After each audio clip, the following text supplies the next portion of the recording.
আমি পিট পিট করে ওনার দিকে তাকিয়ে কিছু বলার জন্য আস্তে করে বলে উঠি, আপনি বাকি কথাগুলো পেটে রইল মুখে, আর আসতে পারল না। তার আগে আরও একটা পড়লো অন্য গালে। এবার আমার ঝিম ধরাটা দুগুণ হলো। আমি দুগালে হাত দিয়ে দাঁড়িয়েছি, ঝাপসা চোখে ওনার দিকে তাকিয়েছি, টলমল চোখে। আমার চর দেওয়ার সাথে সাথে ড্রয়িং রুমে পিনপনে চেয়ে গেছে। সবার মাঝে এক জেঁকে বসেছে চাপা নিস্তব্ধতা। কৌতূহল চোখে সবাই তাকিয়ে আছে ওনার দিকে। উনি রাগে ফুসফুস করছে। ওনাকে দেখে মনে হচ্ছে উনি আমাকে আরও কয়েকটা চড় দিতে পারলে শান্তি পেত। উনি নিজের হাত দুটো মুষ্টি করে লাল চোখে আমার দিকে তাকিয়েছে, আর আমি গালে দু হাত দিয়ে কান্না করছি। তখনই দাদা দাদি দৌড়ে এসে আমার কাছে দুজন দুই দিক থেকে জড়িয়ে ধরে।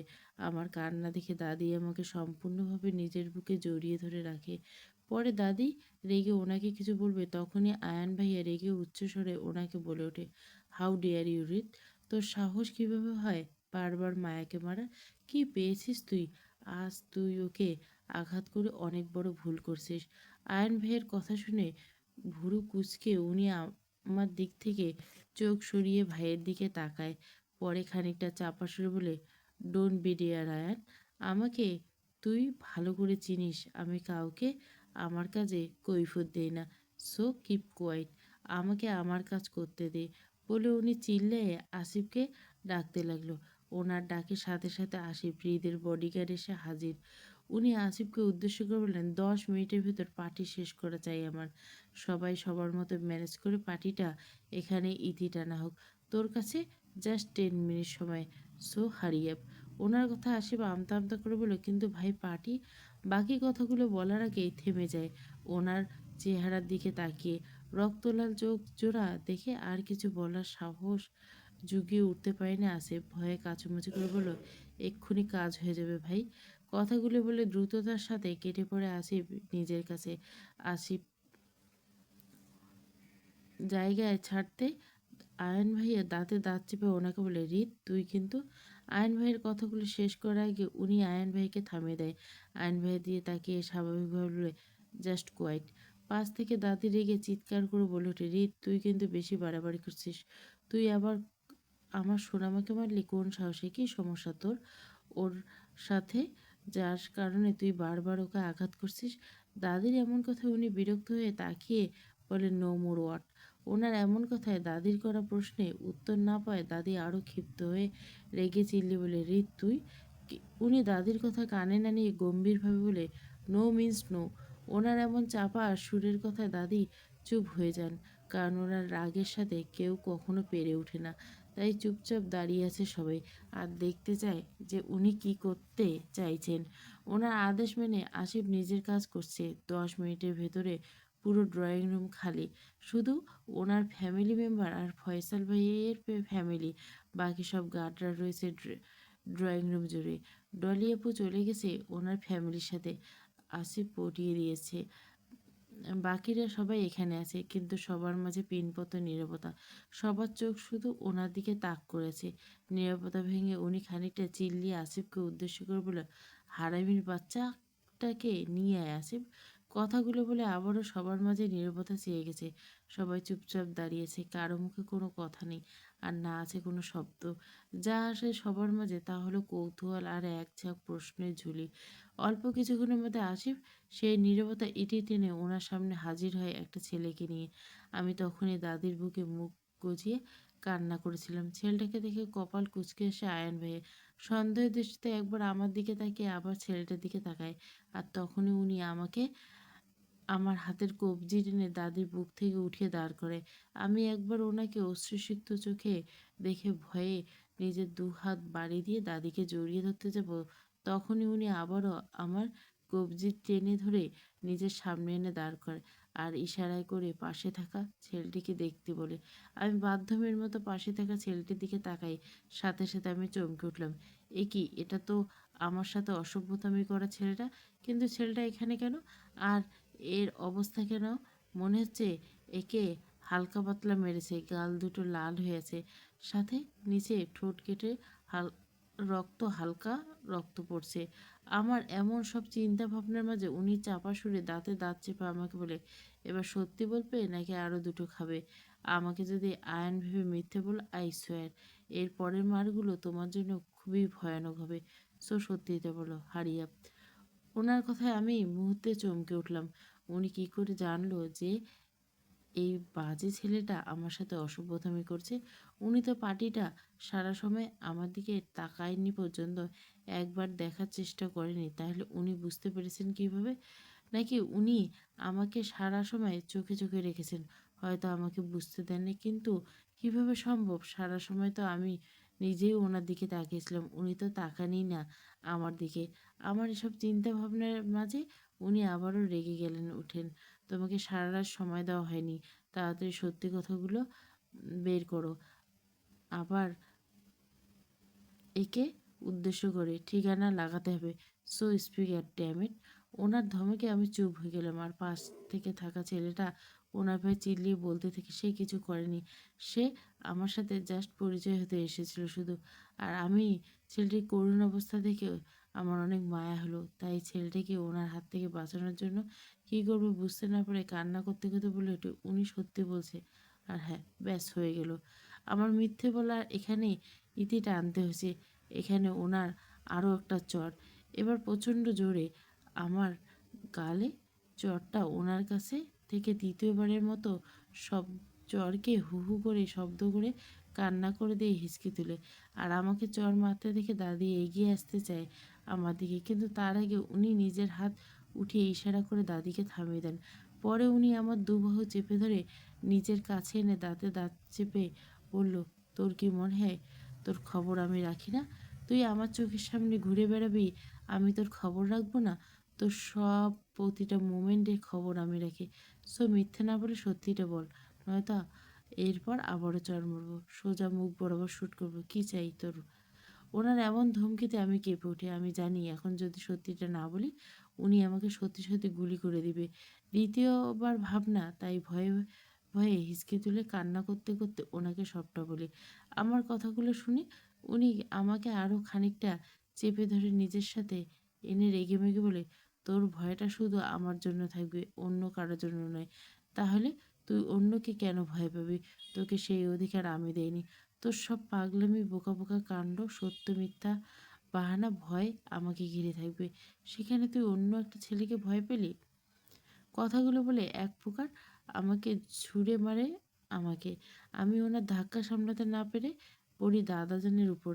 সাথে সাথে দাদাজান আমাকে দু হাতে জড়িয়ে ধরে মাথায় হাত বুলিয়ে দিতে দিতে ওনাকে উদ্দেশ্য করবো, রিত, ছেলেটাকে তাড়াতাড়ি ঠিকানা লাগা, একে আমার সহ্য হচ্ছে না। দাঁতে দাঁত চেপে দাদাজানের কথায় আমি চমকে উঠি, কারণ আমি কখনো দাদাজানকে এই টাইপের কথা বলতে শুনিনি। আমি চমকে উঠলে এই মুহূর্তে কারো সাথে কথা বলতে ইচ্ছে করছে না, তাই চুপ করে রইলাম। তখন পাশ থেকে দাদি আমার কাছে এসে আমাকে দাদাজানের বুক থেকে নিজের বুকে নিয়ে আসে। আমিও দাদিকে দু হাতে জড়িয়ে ধরে কান্না করতে লাগে, হিচকে তুলে। তখনও উনি গলার আওয়াজ শোনা যায়। উনি রাগে রেডি করতে করতে আসিফকে বলে, আসিফ, একে গোডাউনের ঘরে নিয়ে যাবি, নটি বয়কে। ওর জ্বালা মিটবো আমি নিজের হাতে আজকে। ভুল জায়গায় ভুল মানুষকে দেখার উপহার তো পেতে হবে। সোজা একে নিয়ে যা, আমি আসছি। কথাগুলো বলে আবারও উনি সবাইকে উদ্দেশ্য করে বলে ওঠে, আশা করি সবাই উত্তর পেয়ে গেছো। সো এখন কেউ কোনো প্রশ্ন না করে যে যার রুমে যা।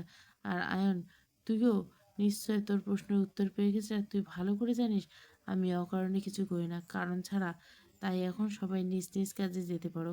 বলে উনি কাউকে কিছু না বলে বাসা থেকে বেরিয়ে যান। পরে একে একে সবাই যার যার রুমে চলে যায়। ফয়জাল ভাই আজকে রাত এখানে থাকবে, তাই ফুপো ফুপি ওনাদের নিচে রুম দেখিয়ে দেয়। সবাই চলে যাওয়ার পর আয়ন ভাইয়া আমার দিকে করুণভাবে তাকিয়ে থেকে পরে দাদাজান এসে বসা থেকে বেরিয়ে যায় ওনার উদ্দেশ্যে। আমি তখনও হিচকি তুলে কান্না করেই চলেছি। পরে দাদি আমাকে আমার রুমে এনে যত্ন করে ঘুম পাড়িয়ে দেয়। আর আমিও কান্না করতে করতে একটা সময় ঘুমিয়ে পড়ি, কারণ চর খেয়ে আমি ভীষণ ক্লান্ত। তাই হারিয়ে গেলাম গভীর ঘুমের রাজ্যে। গভীর ঘুমে অতলে আছে মায়া। সময়টা তখন 5টা 15 বাজে। তখনই কে অপ্রত্যাশিতভাবে হাত টেনে তুলে বসায় মায়াকে। মায়া ঘুমের ঘোরে হতভম্ব হয়ে বসে আছে। চোখ মুখ খানিকটা ফোলা ফোলা, চোখ দুটো ঘুমের জন্য লাল লাল হয়ে গেছে। তবু কষ্ট করে খানিকটা জোর করে নিজের চোখ দুটো খুলে দেখার চেষ্টা করলো যে কে তাকে এত সকালে ডেকে তুললো। তাই ঘুমের লাল চোখে পিটপিট করে তাকাতেই হলো ফিয়াকে। সে খানিকটা বিরক্ত নিয়ে তাকিয়েছে মায়ের প্রতি, কারণ মায়াকে গত 10 মিনিট ধরে ডেকে চলছে, কিন্তু মায়ের কোনো ভাবান্তর নেই। মায়াকে কিছুতেই ঘুম থেকে তুলতে পারছে না, তাই না পেরে এক প্রকার টেনে তুলতে বাধ্য হয় ফিয়া। অবশেষে মায়াকে তুলতে পেরে খানিকটা রেগে মায়ারকে উদ্দেশ্য করে বলে, তুই এত এলোমেলোভাবে ঘুমাস কেন? আর তুই ঘুমে এত গাধা কেন? বের সেই কখন থেকে তোকে ডেকে চলছি, উঠছিস না? এবার চল আমার সাথে নিচে, নানুমা আমাকে পাঠিয়েছে তোকে নিয়ে। আর জন্য চল তো। বলে মায়াকে কিছু বলার সুযোগ না দিয়ে এক প্রকার হাত ধরে টেনে রুম থেকে বের হয়ে আসে। আর মায়া ঘুম ঘুম চোখে চোখ বন্ধ করে ফিয়ের সাথে হাঁটতে থাকে। ফিয়া মায়াকে নিয়ে কিছুটা দূরে আসলে হঠাৎ থেমে যায় কিছু একটা মনে পড়তে। তাই ফিয়া মায়াকে উদ্দেশ্য করবে, মায়া তুই নিচে যা, আমি একটু আমার রুমে যাচ্ছি আমার ফোনটা আনতে, তাই তুই যা আমি আসছি। বলে ফিয়া হর্ন করে নিজের রুমের দিকে প্রস্থান করে মায়াকে দেখে। মায়া তার জায়গায় দাঁড়িয়েছিল, তখন চোখ বন্ধ করে ঘুমে জমেছে। আর আদু ফিয়া কোনো কথা শুনছে কিনা সন্দেহ আছে। ফিয়া কি বলে গেল, মায়া বাইরে বা কেন দাঁড়িয়েছে তা মায়া নিজেও জানে না, আর না জানার প্রয়োজন বোধ করেছে। এখন মায়ের সম্পূর্ণ ঘুমটা সম্পূর্ণ করতে পারলে সাধ্য সিদ্ধি হয়। তাই হালকা চোখে খুলে পিছন ফিরে তাকায়, সাথে সাথে চোখ পড়ে দরজায়। এটা কার রুম? চিন্তা ভাবনা করার সময় আছে মায়া? না, নেই সময়। তাই তো চোখ বন্ধ করে দুহাত হাতড়াতে হাতড়াতে দরজা দিয়ে ঢুকে যায়। পরে কোনো রকম হাতড়াতে হাতড়াতে বেড খুঁজে ধপাস করে শুয়ে পড়ে। মায়া এমন ধপাস করে শোয় কেউ একজন ঘুমের ঘরে নড়েচড়ে ওঠে, আবার ঘুমিয়ে পড়ে। মায়া খুব ব্যবসা বেশি কারণ মায়া ঘুমের ঘরে নড়াচড়া করে প্রচণ্ড বিছানায় এক মাথা থেকে অন্য মাথা ঘুরে বেড়ানোর স্বভাব। এখনও তার সেই স্বভাবে শিখত। ঘুমের ঘরে নড়াচড়া করতে করতে তার মাথা গিয়ে ঠেকে কারো বুকে। খানিকটা উষ্ণতা পেয়ে মায়া আরও খানিকটা চেপে আসে ব্যক্তিটির দিকে। ব্যক্তিটি মায়ের দিকে কাঁধ হয়ে শুয়ে মায়ের নাক মুখ বারবার তার বুকের সাথে ঘষা খাচ্ছে। ব্যক্তিটি হালকা নড়তে মায়া তাকে জাপটে ধরে। মায়া এক হাত ব্যক্তিটির পেটের উপর গিয়ে দিয়ে গেছে, পিঠ ঠেকেছে, আর মায়া এক পা তার পায়ের উপর তুলে দিছে। মায়ের মুখ ব্যক্তিটি উন্মুক্ত বুকে, মায়ের নাক চেপে ধরে আছে ব্যক্তিটির বুকে। মনে হচ্ছে মায়া আজ ব্যক্তিটির বুকের ভিতরে ঢুকে দম নিবে, তার আগে নয়।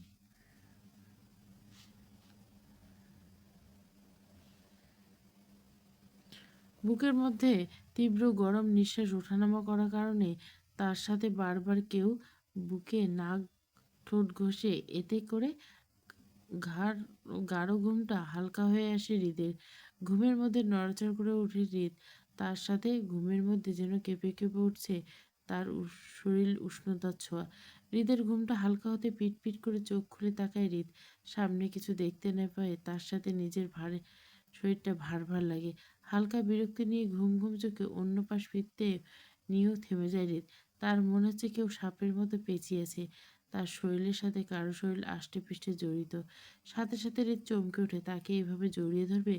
তার রুম তো, তার পারমিশন ছাড়া কেউ আসতে পারে না, সেই জায়গায় তাকে জড়িয়ে ধরা ইম্পসিবল। জড়িয়ে ধরা ব্যক্তিটি অনুসন্ধান করতে সামনে তাকায় হৃদ। কাউকে খুঁজে না পেয়ে হালকা বিরক্তি নিয়ে নিজের মাথাটা নিচু করার সাথে সাথে চোখ পরে এলোমেলো চুলের অধিকারী এক মেয়েকে। সাথে সাথে কপাল কুঁচকে এলো হৃদের। পরে খানিকটা রেগে মেয়েটিকে এক পলক দেখে তাকে ধাক্কা দিয়ে নিজের থেকে সরাতে গিয়েও থেমে যায় হৃদ। কারণ হৃদ মায়ের বাহু চেপে ধরার সাথে সাথে মায়া আরো ভালো করে জড়িয়ে নেয় হৃদকে। এতে করে হৃদ থমকায় না। তার মনে হচ্ছে এই স্পর্শটা তার চেনা, খুব ভালো করে চেনা। তাই হৃদ হালকা কপাল কুঁচকে নিজের মাথা তুলে একটু উঁচু করে নিজের এক হাত দিয়ে এলোমেলো চুলের অধিকারী মেয়েটাকে দেখার জন্য তার মুখটি হৃদের বুক থেকে উঠিয়ে হালকা উঁচু করে তার মুখের সামনে ধরে। পরে হৃদের হাত দিয়ে চুলগুলো সরাতে সাথে সাথে আবারও থমকায় হৃদ। চোখের সামনে মায়াকে দেখে হৃদের ঘুম ঝরানো চোখ দুটো অটোমেটিক বড় হেসে হৃদ মায়ের মাথাটা উঁচু করে ধরায়, এতে করে মায়ের ঘুমের ব্যাঘাত ঘটছে। তাই মায়া নিজের মাথা একটু নাড়িয়ে আবারও হৃদের বুকে আগে ন্যায় চেপে ধরে নিজের মাথাটা শক্ত করে। মায়ের এমন করে হৃদ উঁচু করে থাকে, মাথাটার সাথে সাথে ধপাস করে বালিশে রাখে হৃদ। নিমেষে বড় হয়ে এসে চোখগুলো বন্ধ হয়ে এসে আর ভাবতে থাকে কি হচ্ছে তার সাথে। মায়া কিভাবে তার রুমে এসেছে। মায়াকে হৃদ কখনো এতটা কাছে পায়নি, এতটা গভীরভাবে। তাহলে আজ কি করে? মায়াকে সৎজ্ঞানে এসেছে নাকি পাগলামো করতে করতে এসেছে? যেভাবে আসুক না কেন, এই মেয়ের জন্য সবসময় তাকে ভুগতে হয় সব কিছুতে। সে তো পাগলামো করে চলে যায়, সাথে রেখে যায় তার জন্য একরাশ অস্থিরতা। কিন্তু এই মেয়েটি পরে কিছু মনে রাখে না। সে দিব্যি ভালো থাকতে পারে সবাইকে নিয়ে, অন্যকে পুড়িয়ে। হৃদের অবাক হওয়ার কৌঠাটা মায়ের কাজের মধ্যে সম্পূর্ণ ভরপুর করলো, তাই সে অবাক হয়েও হতে পারছে না। চোখ বন্ধ করে জোরে জোরে 2-3 বার নিঃশ্বাস ফেলে আদুরে দুহাতে জড়িয়ে ধরে মায়াকে। এক হাত মায়ার নিচ দিয়ে ঢুকিয়ে পিঠে রেখে আর অন্য হাত মায়ের সরাসরি পিঠের উপর রাখে। মায়া এমনিতেই হাত উঠিয়ে হৃদকে আষ্টেপৃষ্ঠে জড়িয়েছিল, আর হৃদ আদরে দুহাতে জড়িয়ে নেয়। কিন্তু এতে করে হৃদের বেশ ভালো লাগছে না, তাই হৃদ মায়াকে জড়িয়ে ধরা অবস্থায় নিয়ে সোজা শুয়ে পড়ে। হৃদের এক হাত মায়ার মাথা আর অন্য হাত পিঠের উপর। মায়া হৃদের বুকে মাথা দিয়ে ঘুমোচ্ছে, তার দু হাত হৃদের দু হাতের নিচে। হঠাৎ করে হৃদের বুকের মধ্যে প্রচণ্ড শান্তি অনুভব করতে পারছে হৃদ, তার সাথে তীব্র অস্থিরতা। এই দুটো জিনিস এই মায়াকে ঘিরে। শান্তিটা বুঝতে পারছে না আর অস্থিরতাটা কাটাতে পারছে না হৃদ। তীব্র থেকে তীব্র হচ্ছে, মন বলছে এই বুকের শান্তিটাকে এভাবে আঁকড়ে ধরে রাখতে হবে, আর মস্তিষ্ক বলছে অস্থিরতা নামক এই মেয়েটির থেকে দূরে থাকতে। কী করবে কিছু বুঝতে পারে না হৃদ, তাই চোখ বন্ধ করে মায়াকে জড়িয়ে রেখে কিছুক্ষণ পরে নিজের অস্থিরতা তীব্র থেকে তীব্র হতে মাথাটা একটু ঝাঁকিয়ে মায়াকে বিছানায় শুয়ে উঠে বসে হৃদ। বিছানায় শুয়ে দিতে মায়া খানিকটা বিরক্ত নিয়ে নড়েচড়ে উঠে ওপাশ ফিরে আবার শুয়ে পড়ে।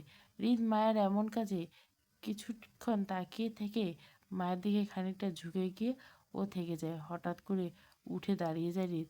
কোনো কিছু চিন্তা না করে ওয়াশরুমে ঢুকে যায়। দীর্ঘ 1 ঘন্টা যাবৎ শাওয়ার নিয়ে দাঁড়িয়েছে হৃদ। দুহাত দেওয়ালে ভর করে মাথা ঝর্ণার নিচে দিয়ে চোখ বন্ধ করে দাঁড়িয়েছে হৃদ।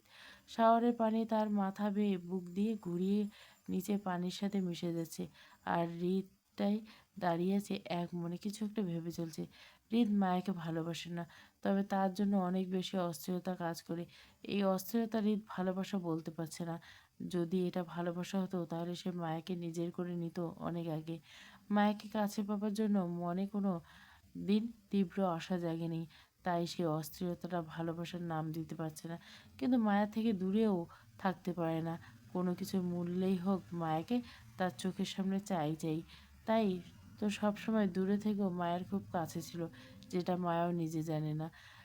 হৃদ মায়াকে না দূরে সরিয়ে রাখতে পারছে, না কাছে টেনে নিতে পারছে। কেমন এক দোটানা ফিলিংসে পিষে যাচ্ছে দিন কা দিন। তবে এত কিছুর মাঝে মায়াকে কোনো কালেই কারোর সাথে ভাগ করতে চায় না হৃদ, কোনো কিছুতেই না। তা আর করবে বা কী করে? মায়া তো তার বউ, তার বাচ্চা বউ। সে তার বউকে ভালোবাসুক আর না বাসুক তবুও তার কাছে থাকবে। আপোষে না থাকলে বন্দিনী করে রাখবে সারা জীবন, তবু তার বাচ্চা বউকে তার কাছে থাকবে। সত্যি বলতে হৃদের ভালোবাসাটাই চাই না। যেভাবে হোক মায়া তার কাছে, যেভাবে থাকলে ক্ষতি কী? থাকুক না এইভাবে। হৃদের এমন সব চিন্তা ভাবনায় কেউ একজন হুট করে ওয়াশরুমের ভিতরে ঢুকে যায় আর দরজা লক করে দেয়। আকস্মিক ঘটনায় হৃদ চমকে ওঠে। পাশে থাকাতে চোখে পড়ে মায়ের ঘুম জড়ানো চেহারা। মায়ের ঘুমে ঢুলতে ঢুলতে বাথরুমে আয়নার সামনে দাঁড়িয়ে পড়ে আর ঘুম ঘুম চোখে হাত বাড়িয়ে হৃদের ব্রাশ করা ব্রাশটি নিয়ে পেস্ট লাগিয়ে সুন্দর করে নিজের দাঁত ব্রাশ করতে লাগে। হৃদ রায়ের হৃদ মায়ার কাণ্ড দেখে অবাক না হয়ে আস্তে করে বাম হাত দিয়ে শাওয়ারটা অফ করে দেয়, কারণ বিগত 8 মাস ধরে মায়ের অদ্ভুত অদ্ভুত কাণ্ডে হৃদ অভ্যস্ত। প্রথম প্রথম মায়ের অদ্ভুত কাজে হৃদ অবাক হলেও পরে মায়ের এইসব কাজে অভ্যাসগত পরিণত হয়েছে। তাই এই মুহূর্তে আর অবাক না হয়ে দেওয়ালে হেলান দিয়ে দাঁড়িয়ে পড়ে আর দেখতে চাই হৃদ মায়া আর কতটা পাগলামি করতে পারে।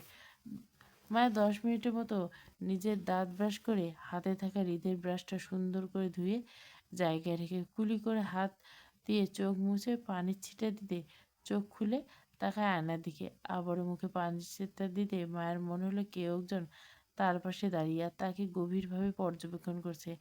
মায়ের নিজের মাথাটা হালকা করে ঘুরিয়ে পাশে তাকাতে চোখ ফুলল হৃদকে। হৃদ খালি গায়ে শুধু একটা টাওয়াল কোমর পেঁচিয়ে দেওয়ালে হেলান দিয়ে দুহাত ভাঁজ করে বুকে দিয়ে দাঁড়িয়েছে। মা সাথে সাথে ভূত দেখার মতো ভয় পেয়ে চমকে ওঠে। আবারও কিছু একটা ভেবে স্বাভাবিক হয়ে গাল ফুলিয়ে ঠোঁট উল্টে আয়নার দিকে ঘুরে তাকায়। মায়া এমন কাজে হৃদ ভুরু কুঁচকে আর ভাবে সে তাকে দেখে মায়ের স্বাভাবিক আচরণ করছে কিভাবে, তাই ভুরু কুঁচকে তাকিয়ে থাকে মায়ের দিকে। মায়ের নিজের মতো মুখ ধুয়ে ওয়াশরুম থেকে বের হতে গিয়েও থেমে যায়। কি মনে পড়ে আবার হৃদের দিকে পা বাড়ে। হৃদের সামনে গিয়ে দাঁড়িয়ে হৃদকে এক পলক পা থেকে মাথা পর্যন্ত দেখে নিয়ে নিজের ওড়নাটা দিয়ে হৃদকে ভালো করে ঢেকে দেয়। হৃদ ভুরু কুঁচকে তাকায়, একবার নিজে গায়ে ওড়নাটার দিকে তো একবার মায়ের দিকে। পরে মায়ের দিকে দৃষ্টি স্থির রেখে ভুরু কুঁচকায়। মায়ের নিজের মতো করে হৃদকে ঢেকে চলে যেতে নেয়, কিন্তু পরে কি মনে করে আবারও মায়ের পা দুটো থেমে যায় আর হৃদের দিকে তাকিয়ে বলে, আপনি আমার কল্পনায়ও এমন অর্ধনগ্ন হয়ে সামনে এসে পড়েছেন, আর রাতে আমাকে মেরে শান্তিও নেই যে সোজা আমার বাথরুমে আমার কল্পনায় চলে এলেন তাও। রাতে আমি মনে মনে আপনাকে বলেছিলাম না যে আমি আর আপনার সামনে যাব না, আপনার সাথে কথা বলবো না? তাহলে কেন এসেছেন আমার কল্পনাতে? আমি আর আপনার সামনে কখনো আসতে চাই না, আর না আপনার সাথে তাকাতে চাই। আমি আপনাকে মুক্ত দিব খুব তাড়াতাড়ি। আমি এই সম্পর্কটাতে ইতি টানতে চাই। আপনার কাছ থেকে দূরে চলে যেতে চাই। এতটা দূরে যেতে চাই যে আপনি চাইলেও আমার কাছে পৌঁছাতে পারবেন না। একটা কাজ করলে কি হয়? আমি তো মরতে পারি না, তাই না? হুম, আমি মরে গেলে তো ভালো হয়, তাই না? আপনিও শান্তি পান, দুটোই মুক্তি পাবেন দুটোই। আর আমি পাবো আপনার রোজ রোজ অত্যাচার থেকে মুক্ত।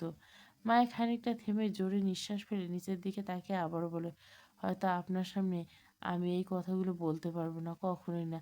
তবে একদিন আমি উড়াল দিব আপনার এই অত্যাচার নামক শিকল ভেঙে।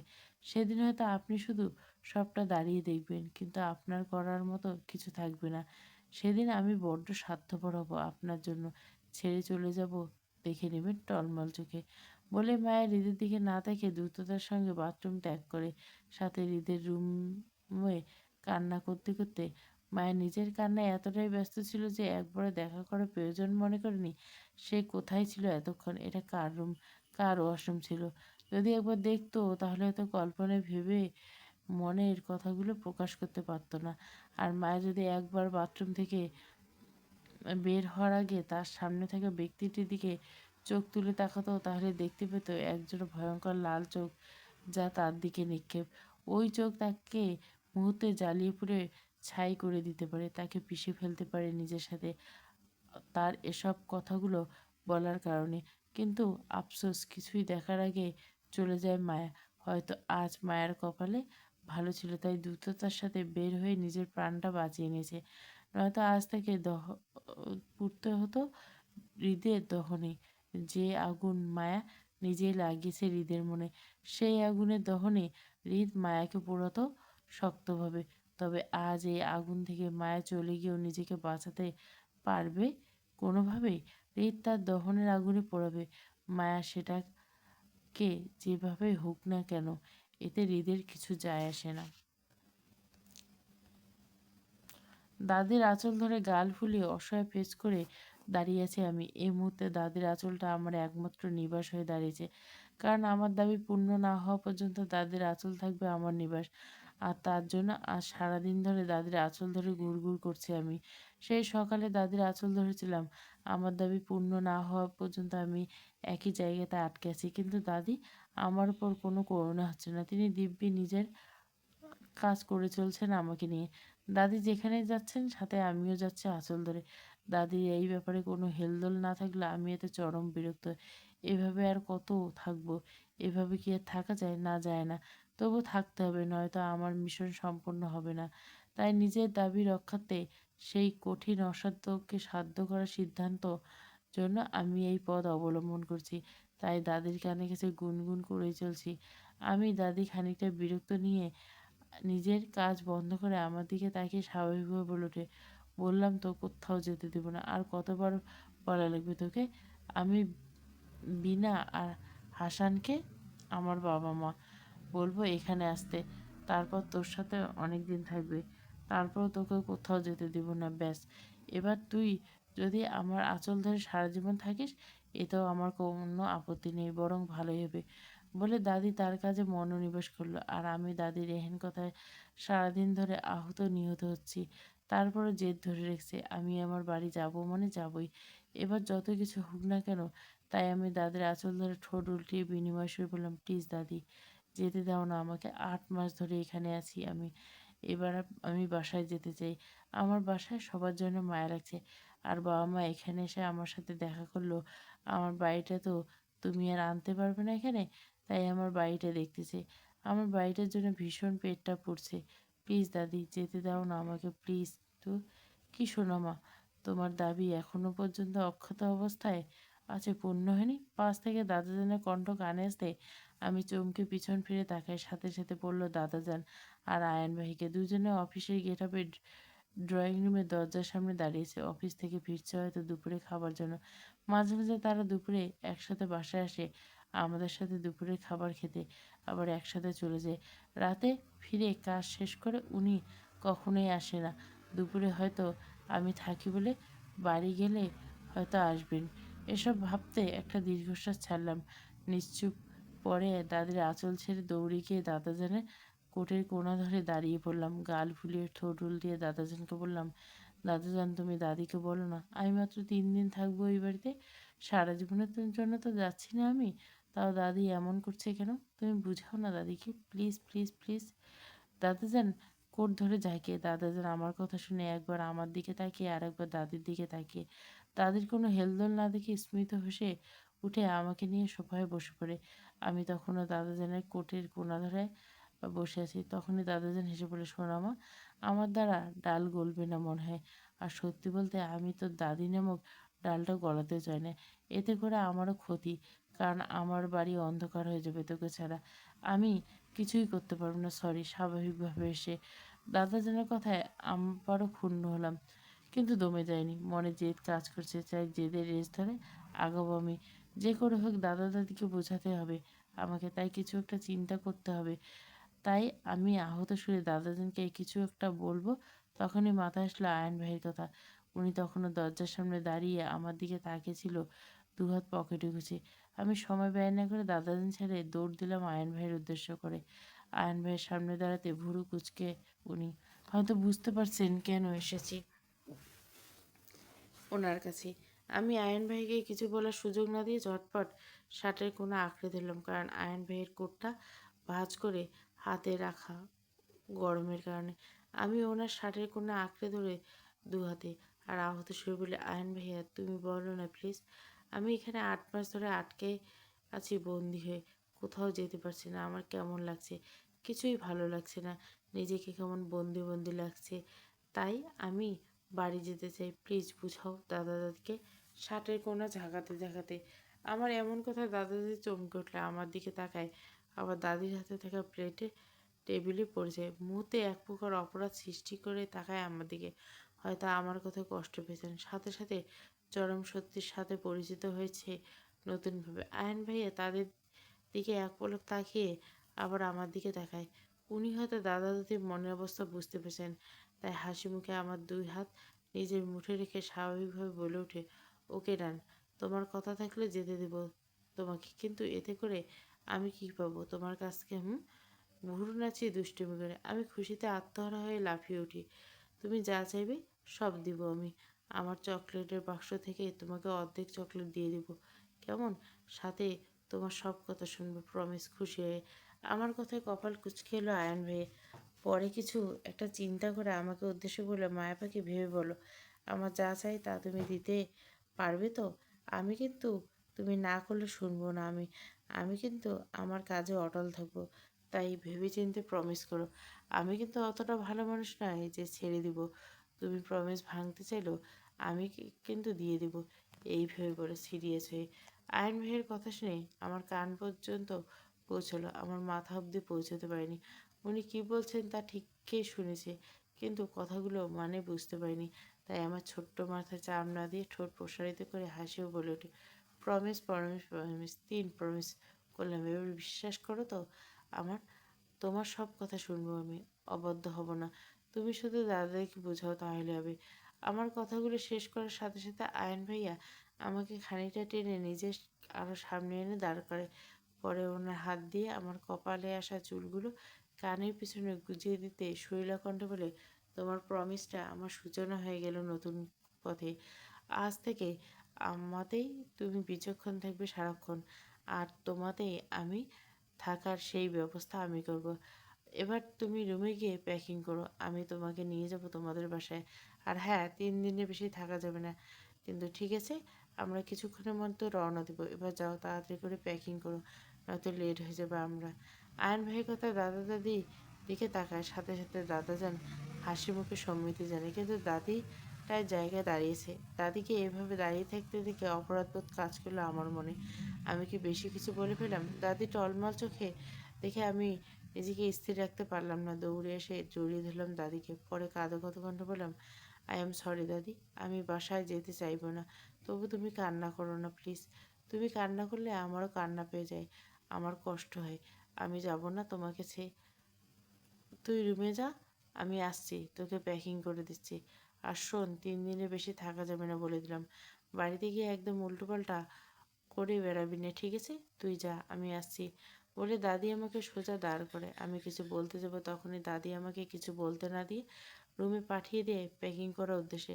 আমি নিশ্চুপে চলে আসি, কারণ কিছু বলার মতো আমার কিছুই নেই।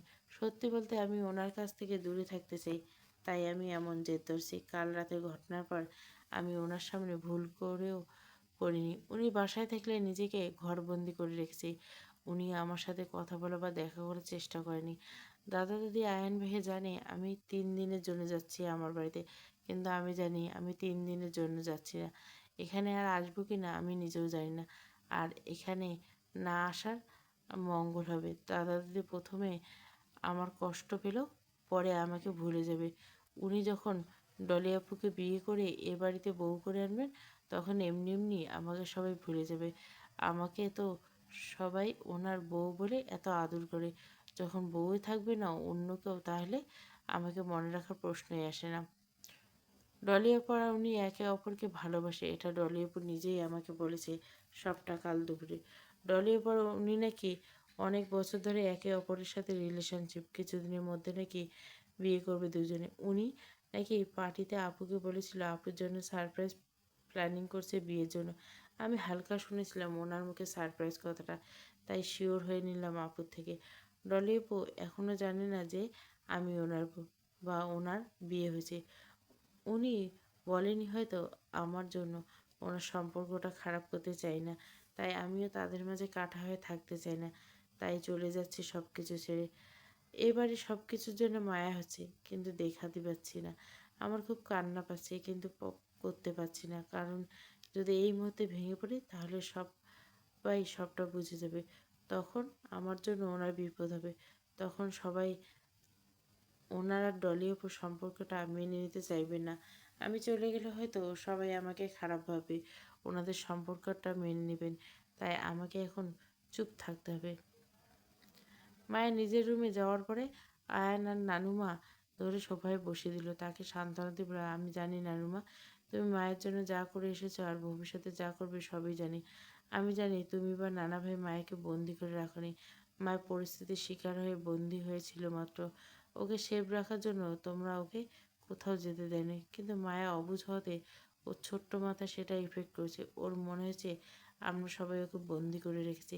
এখন যদি ওকে ওর মতো করে ছেড়ে যেতে না দাও, তাহলে আরও খারাপ কিছু হতে পারে। পরে দেখা যাবে ওর চাঞ্চল্যতা হারিয়ে যাচ্ছে এই 4 দেওয়ালের মাঝে। তাই ওকে একটু স্পেস দাও নিজেকে গুটিয়ে নেওয়ার জন্য, আর বাকিটা আমার উপর ছেড়ে দাও, আমি বুঝে নেব ওকে। আয়নের দিকে হেনা খান আর আরব খান দুজনে অসহায় দৃষ্টিতে তাকিয়েছিল। পরে আয়নের কথা স্বস্তির নিঃশ্বাস পেল, কারণ আয়ন যা বলেছে সবই ঠিক বলেছে। আর এই মুহূর্তে তাদের চুপ থাকা ছাড়া অন্য কোনো পথ নেই। আর যদি মায়াকে জোর করতে গিয়ে তাকে হারিয়ে ফেলে, তাহলে তারা থাকবে কিভাবে? তাই এই মুহূর্তে তাদের চুপ থাকাটাই শ্রেয় মনে হচ্ছে। গাড়িতে বসে আছি আমি আর আয়ন ভাইয়ের সাথে।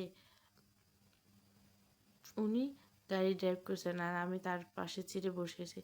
আমার মনটা ভীষণ খারাপ, সবাইকে ছেড়ে চলে যাচ্ছি। দাদা দাদি, ফুফা ফুফি, নিয়া আপু, ফিয়া আপু, বাসার সব গার্ড লোক, আমার বডিগার্ড সহ সবার সাথে দেখা করে বিদায় নিয়ে এসছে। কিন্তু ওনাকে একটি বারের জন্য দেখিনি। উনি বাড়িতে ছিল না, তাই হয়তো থাকলে আমার সামনে আসতো না। উনি হয়তো জানেন না আমি চলে যাচ্ছি সেটা, আর জানলে হয়তো খুশি হতো, কারণ আমি যে ওনার খুবই অপছন্দের পাত্রী একজন। আচ্ছা, আমি কি আর ওনার মনে পড়বো না, নাকি উনি আমাকে আর মনে রাখবেন না? ডলিপুকে নিয়ে হয়তো ভালোই থাকবেন, তাই অপ্রয়োজনীয় কাউকে মনে না রাখাই ভালো। আচ্ছা, আমি কি পারবো ওনাকে ভুলে থাকতে? আমার এত কষ্ট কেন হচ্ছে? আমার শুধু কান্না করতে মন চাচ্ছে। আমি পারছি না আমার কষ্টটা লাঘব টানতে পারছি না, ওনারা আমার দূরত্ব মেনে নিতে। কিন্তু আমাকে সব কিছু মেনে নিতে হবে, এটাই আমার ভাগ্য। আমার এমন চিন্তা ভাবনার ইতি ঘটে গালে কারো আলতো স্পর্শ পেয়ে। আমি সিটে হেলান দিয়ে চোখ বন্ধ করে শুয়েছিলাম। হঠাৎ করে গালে স্পর্শ পেয়ে চমকে উঠলাম আমি। পরে পাশে তাকাতেই পড়ল আয়ন ভাইয়ের বিস্ময়কর চেহারা। উনি আমার গালে হাত রেখে চিন্তার সুরে বলল, তুমি ঠিক আছে মায়া পাখি? কী খারাপ লাগছে তোমার? আমি কিছু বললাম না, শুধু তাকিয়ে রইলাম ওনার দিকে। আমাকে এভাবে তাকিয়ে থাকতে দেখে স্মিত সে গাড়ি থামিয়ে আমার দিকে ফিরে এসে দুহাত আমার গাল জড়িয়ে চোখে পানি মুছে বলে ওঠে, তুমি যদি এভাবে কান্না করো তো আমি কিন্তু তোমাকে আমার সাথে নিয়ে যাব খানবাড়িতে। পরে আমাকে কিছু বলবে না। আয়ন ভাই কিছুক্ষণ থেমে আবারও বলে, আচ্ছা চলো, এখন তোমাকে আগে ফুচকা খাওয়াবো, তোমার মুড ঠিক করবো, পরে তোমাকে ব্রাহ্মণবাড়িয়ে নিয়ে যাবো, ঠিক আছে পাখি? ওনার কথায় আমি শুধু ভুবন ভোলানো হাসি দিলাম। আমার হাসি থেকে আয়ন ভাইয়ের বুকে হাত দিয়ে বলল, ষড়যন্ত্র, ঘোর ষড়যন্ত্র। আজ 15 দিন হয়েছে বাড়িতে আছি আমি। এই 15 দিনে তেমন কিছু বদলায়নি, না বদলেছে কোনোভাবে সম্পর্ক। যেটা যেভাবে ছিল সেভাবে আছে, কোনো কিছু পরিবর্তন হয়নি, না হয়েছে কোনো উন্নতি, বরং অবনতি ঘটছে অনেকটা। আর এই অবনতি হলো আমার ওনার সম্পর্কে মাঝে আরও বেশি তিক্ততা চলে এসেছে। এই তিক্ততা ঘিরে আছে আমার আর ওনার সম্পর্ক। আজ 15 দিন ধরে আমি আমার বাড়িতে আছি, আর এই 15 দিন উনি আমার কোনো খবর নেয়নি, আর না করেছে একটি বারের জন্য কোনো ফোন।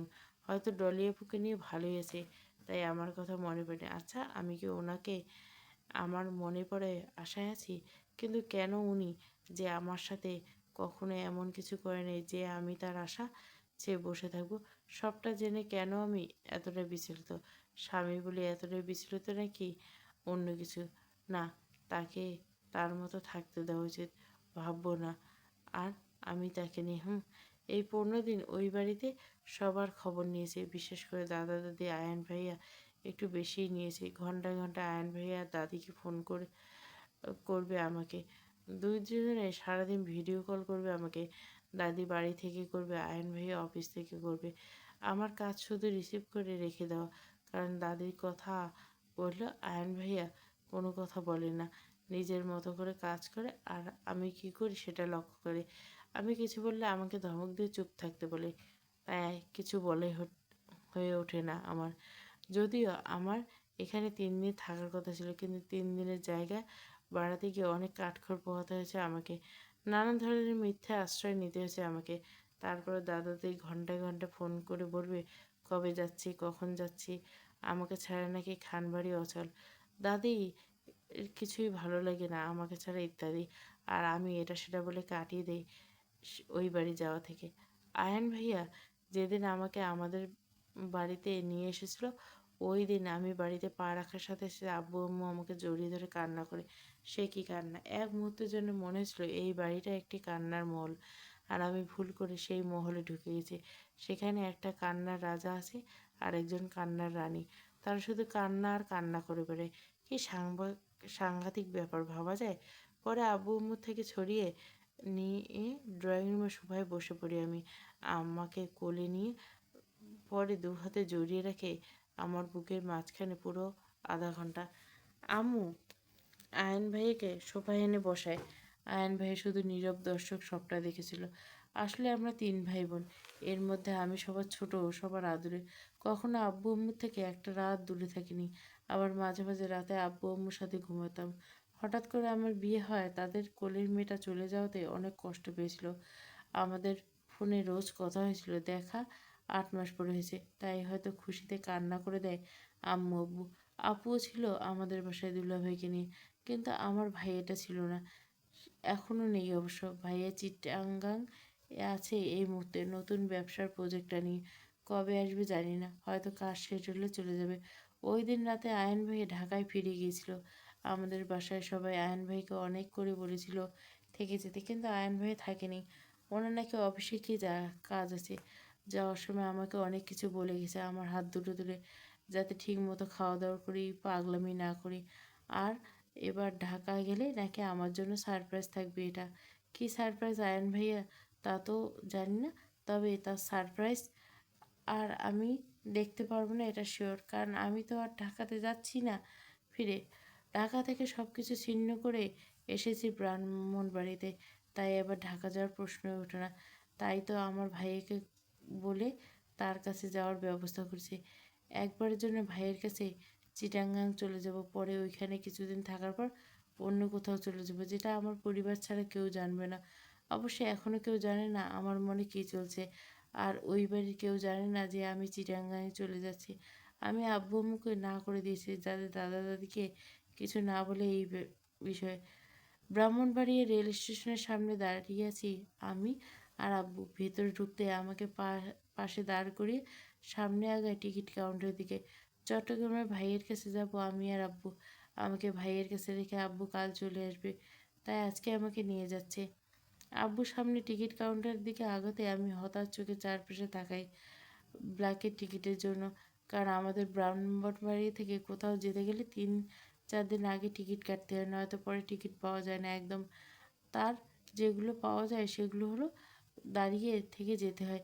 ব্রাহ্মণবাড়ি থেকে চট্টগ্রাম স্টেশন যেতে প্রায় 5 ঘন্টা সময় লাগে। এত সময় তো আর দাঁড়িয়ে থেকে যেতে পারবো না। যেহেতু আগে আমাদের টিকিট কাটা হয়নি, তাই আমি একটা এক্সট্রা টাকা দিয়ে ব্যাকে টিকিট কেটে নেওয়ার জন্য চারপাশে চোখ বোলাতে সামনে হাজির হয় আমার আব্বু। আমি আব্বুকে এত তাড়াতাড়ি আসতে দেখে ভুরু কুঁচকে এলো। আব্বু চলে আসা দেখে নিশ্চিত হলাম যে টিকিট পাইনি। তাই হতাশ চোখে আবার আশেপাশে তাকাবো, তখনই আব্বুর কথায় চমকে উঠলাম আমি। আব্বু হালকা চিন্তাশীল বলল, আম্মু দেখ না, আমি টিকিট কাউন্টারে যাওয়ার সাথে সাথে কাউন্টারের ছেলে দুটো আমাকে দুটো টিকিট হাতে দিয়ে বলল এগুলো নাকি আমাদের জন্য কাটা হয়েছে। সাথে এটাও বলল আমাদের আপনজন নাকি কেটেছে টিকিটগুলো, নাম বলেনি। কেমন ব্যাপারটা, টিকিটগুলো দেখতে আব্বুর এমন কথা আমি কিছুটা চিন্তায় পড়ে গেলাম। পরে ভাবলাম হয়তো ভাইয়া তা কোনো ফ্রেন্ডকে দিয়ে কাটিয়ে রেখেছে আমাদের জন্য। কারণ ভাইয়া একবার বলেছিল সে তার ফ্রেন্ডের সাথে কথা বলবে টিকিটের জন্য, তাই এত মাথা ঘামায়নি। ভিআইপি কম্পার্টমেন্টে বসে আছি আমি আর আব্বু।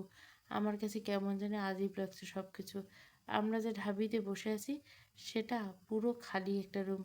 আমি আর আব্বু ছাড়া আর কেউ নেই রুমে। কিন্তু ট্রেনের বাকি রুমগুলো তো মানুষে ভরপুর।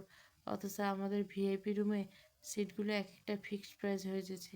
এতে টাকা ক্ষতি করে তো আর মালিকপক্ষ রুম খালি করে রাখবে না।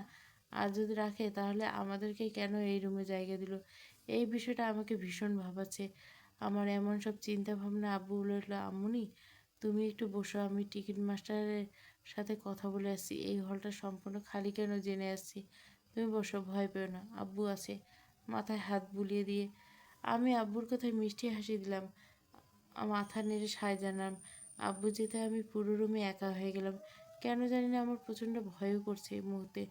মনে হচ্ছে কিছু খারাপ হতে চলছে আমার সাথে। আমার সব ভাবনা চিন্তা অবসান ঘটানোর জন্য সিটে নিজের গা এলিয়ে চোখ বন্ধ করে শুয়ে পড়লাম।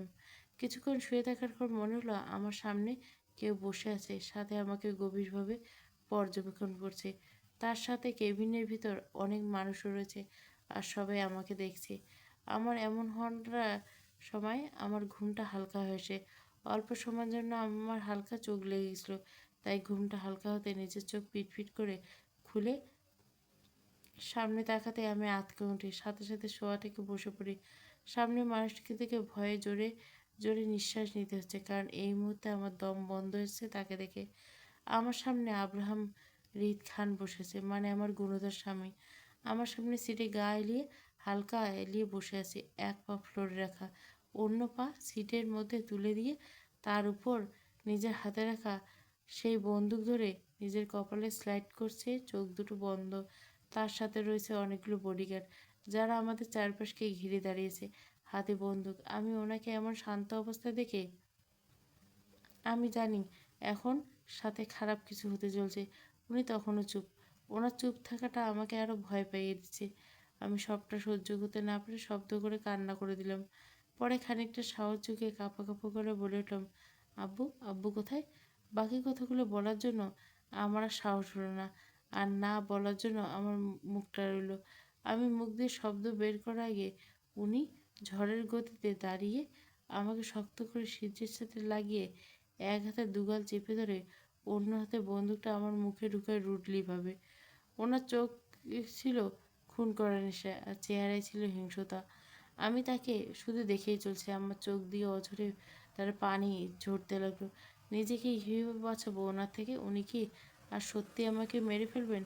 আমার এমন চিন্তা ভাবনায় ওনার হাতে থাকা বন্দুকটা আরও খানিকটা চাপ দিয়ে আমার মুখের ভিতর ঢুকায়।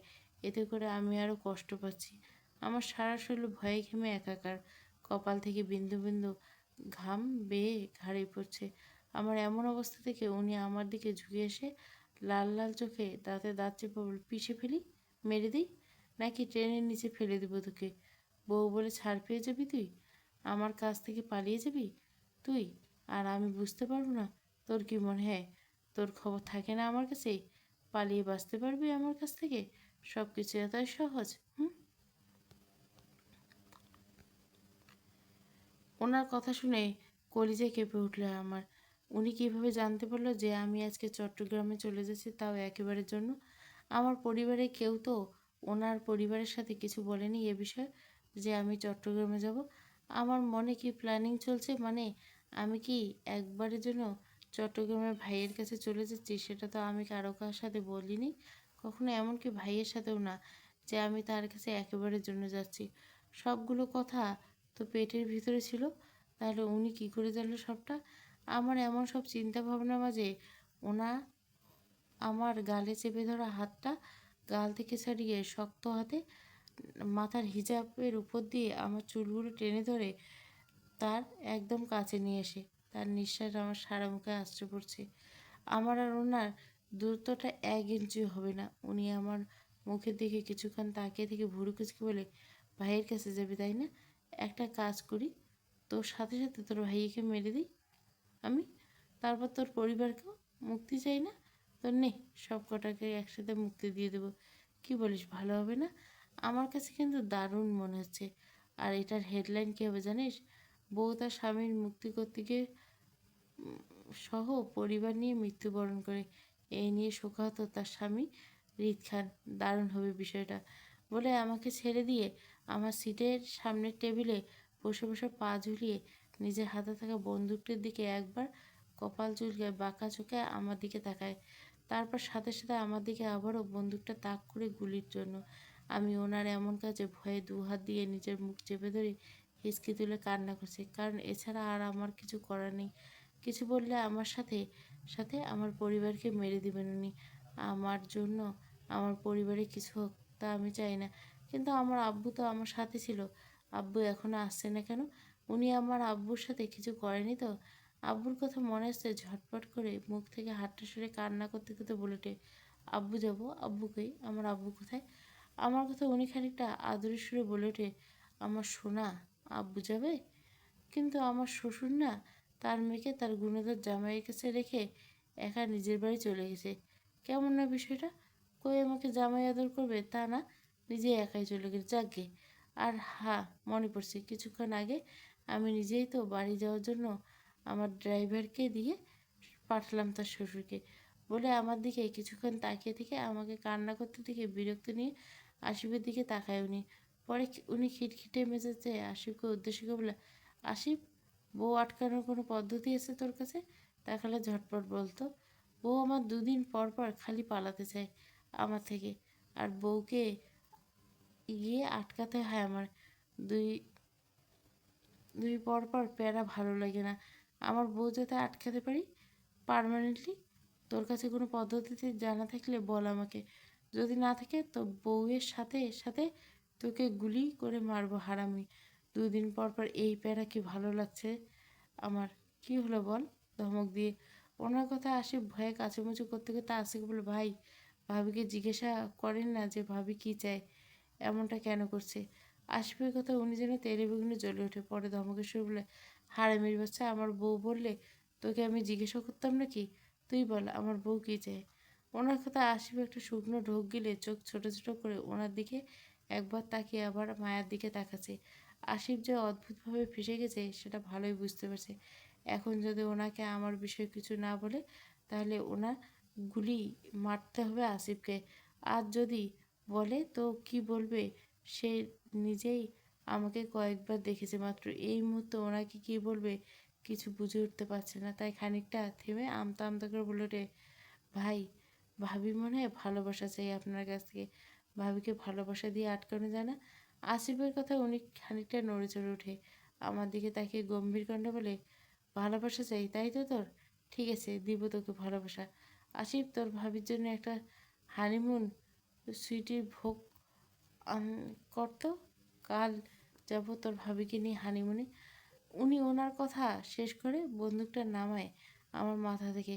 আমি তখনও অযোধ্যায় কান্না করছি, ওনার থেকে পালানোর জন্য রাস্তা করছি।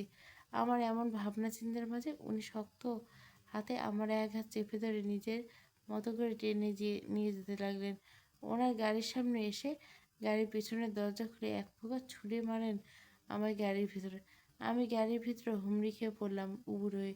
উনিও আমার সাথে বসেছেন পিছনে, কিন্তু খানিকটা দূরে। আমি ওই অবস্থায় কান্না করতে লাগলাম, না উঠে বসে। রিত নিজের বাংলোতে এনেছে মায়াকে, এখানে একটা রুমে বন্দি করে রেখেছে রিত ওকে। মায়া ফ্লোরে বসে দু হাঁটুতে মাথা গুঁজে কান্না করে চলছে সেই কখন থেকে। কারো পায়ের শব্দ পেলে মাথা তুলে দেখায় যে ব্যক্তিটির দিকে। চোখের সামনে রিতকে দেখে মায়া আবার নিজের মতো করে কান্না করতে করতে নিজের মাথা থাকে। রিত মায়ের সামনে কিছুটা দূরে একটি চেয়ার টেনে বসে, পরে কোনো ভনিতা ছাড়া হালকা চিন্তাত সুরে বলে ওঠে, বউ তুমি বাসর বুঝো তো? আসলে এটা আমার ফার্স্ট বাসর তো, তাই অনেকটা নার্ভাস। জীবনে এই প্রথম আব্রাহাম খান রিদ কোনো বিষয়ে নার্ভাস, বুঝছো? তুমি আমার সাথে কম্প্রোমাইজ করবে কেমন? তার আগে বলো তো তুমি বাসর বুঝো? হৃদের কথা তার মায়ের কান্না করতে করতে মাথা নাড়িয়ে দিতে সুমতি জানা অর্থ সে জানে বাসর মানে কি। মায়া মাথা নাড়া দেখে হৃদ কপাল কুঁচকে বলল, তাই সব বলো, গুড। আমার জন্য তো তাহলে ভালোই হলো। তারপরেও ডাউট হচ্ছে তোমাকে নিয়ে, ভালোবাসা বোঝো না বাসর বোঝো। যাই হোক, এখন বলো কীভাবে শুরু করব। আচ্ছা, লাইটটা কি অফ করতে হবে, না থাকলে কেমন হয়? লাইট অফ করলে কেমন জানি দেখা যায় তাই না? নার্ভাস হয়ে চিন্তা শুরু। আচ্ছা, কোথা থেকে শুরু করবো সেটাই তো বুঝতে পারছি না। আর যাই হোক, বাসরটা তো করতে হবে তাই না? তুমি বলো কী করা যায়? নার্ভাস হয়ে হাত পা নাড়াতে হৃদের কথায় মায়া চোখ তুলে হৃদের দিকে তাকায়।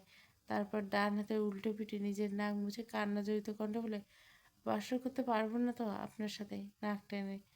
মায়ের কথা সন্দেহের দৃষ্টিতে মায়ের দিকে তাকিয়ে থেকে বলে রে, কেন করতে পারবে না তুমি? আমার কোনো আপত্তি না থাকলে তোমার সমস্যা কোথায়? আর তোমার কি পার্সোনাল কোনো সমস্যা আছে? এই তুমি মেয়ে তো। আমি কিন্তু খাঁটি পরিস্থিতি দৃষ্টিতে। মায়ের হৃদের কথা বুঝতে না পেরে কিছুক্ষণ হৃদের দিকে তাকিয়ে থেকে নিজের মতো করে বলে, কীভাবে করবো বাসর? আমাদের বাসরাত তো চলে গেছে 8 মাস আগে। বিয়ের প্রথম রাত ছিল তো বাসরাত। এখন যদি আবার বাসর রাত আনতে হয় তাহলে তো আবার বিয়ে করতে হবে আমাকে, নয়তো আর বাসর রাত আনতে পারবো না তো।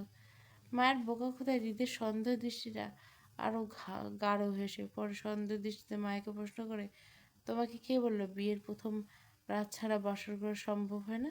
আর তুমি বাসর বলতে কি বুঝো বলো তো? হৃদের কথায় মায়া নিজের মতো করে বলে ওঠে, বুঝি তো, সব বুঝি। আমাদের পাশের বাড়ি ভাবি আমাকে সব বলেছে। সেটা কি বলেছে শুনি? স্বামী সব কথা শুনতে হয়, স্বামী যা বলবে তাই করতে হয়, আর বাসর ঘরে ঢুকে একটা বড় বিড়াল মারতে হয়, আর সেটা বিয়ে প্রথম রাত ছাড়া তো সম্ভব নয়। আমি তো চেয়েছিলাম একটা বড় বিড়াল মারতে, কিন্তু আপনি তো মারতে দেননি আমাকে, নাক টেনে। মায়ের কথা শুনে হতবাক হয়ে যায় হৃদ। বলে কি এই মেয়ে, এটাকে বাসর বলে নাকি? এই মেয়ে সবসময় উল্টো বুঝে। হৃদ নিজেকে শান্ত করতে একটা বড় নিঃশ্বাস নেয়, পরে নিজেকে শান্ত করে স্বাভাবিকরণে বলে, সেই বিড়াল মারতে হবে আমাকে? কোথাকার বিড়াল, কোথায় নিয়ে গেল? সবই কপাল। যা জানার দরকার তা তো তোমার শিক্ষার প্রয়োজন পড়ে না কখনোই। কিন্তু বাসর তো আমাকে করতে হবে, নয়তো বউ আটকাবো কি করে আমি?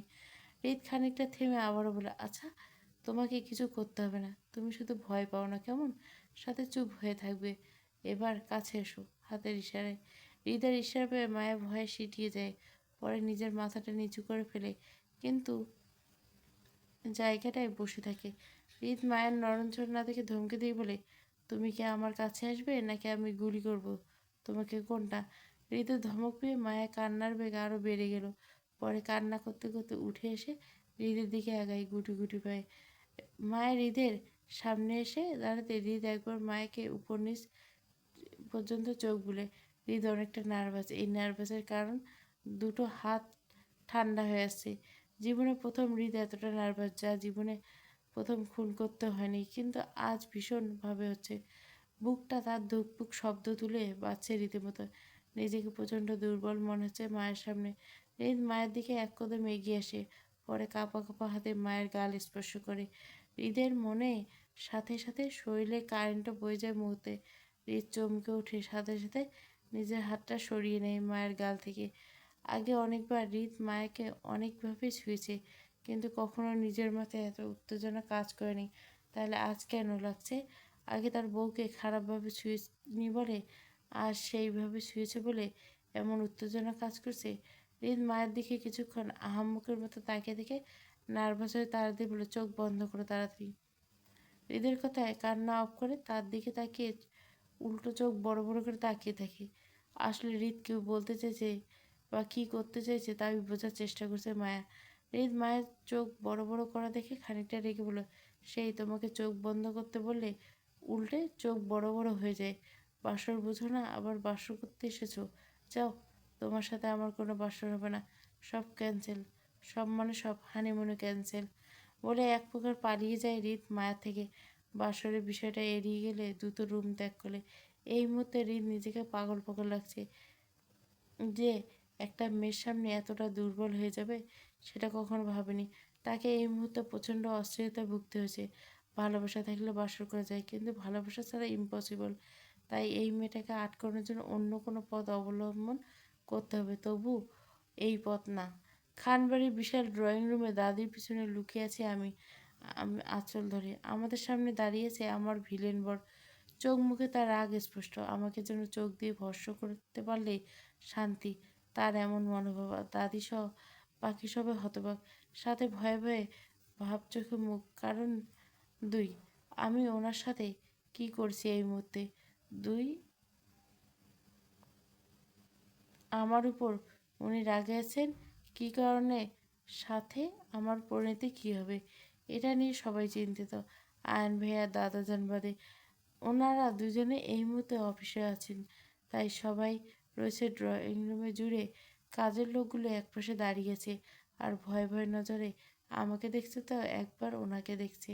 পুরো ড্রয়িং রুমে জুড়ে শুধু নীরবতা আর নিস্তব্ধতা ছেড়ে গেছে।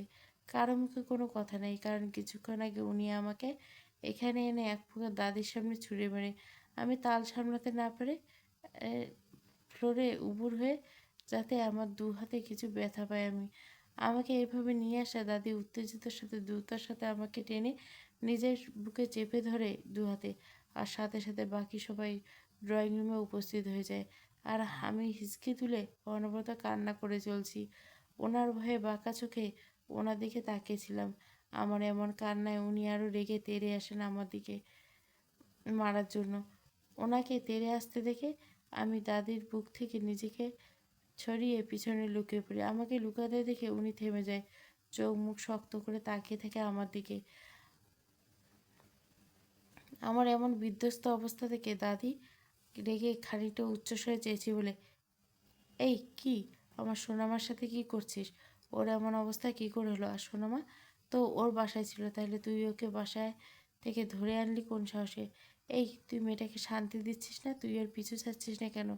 দাদির এমন কথা বিরক্ত নিয়ে আমার চোখ সরিয়ে দাদির দিকে তাকায় উনি। পরে কিট পিট করতে করতে সোজা সাপটা ভাবলে, বউ আমার, তার থেকে দূরে থাকতে হবে আমাকে?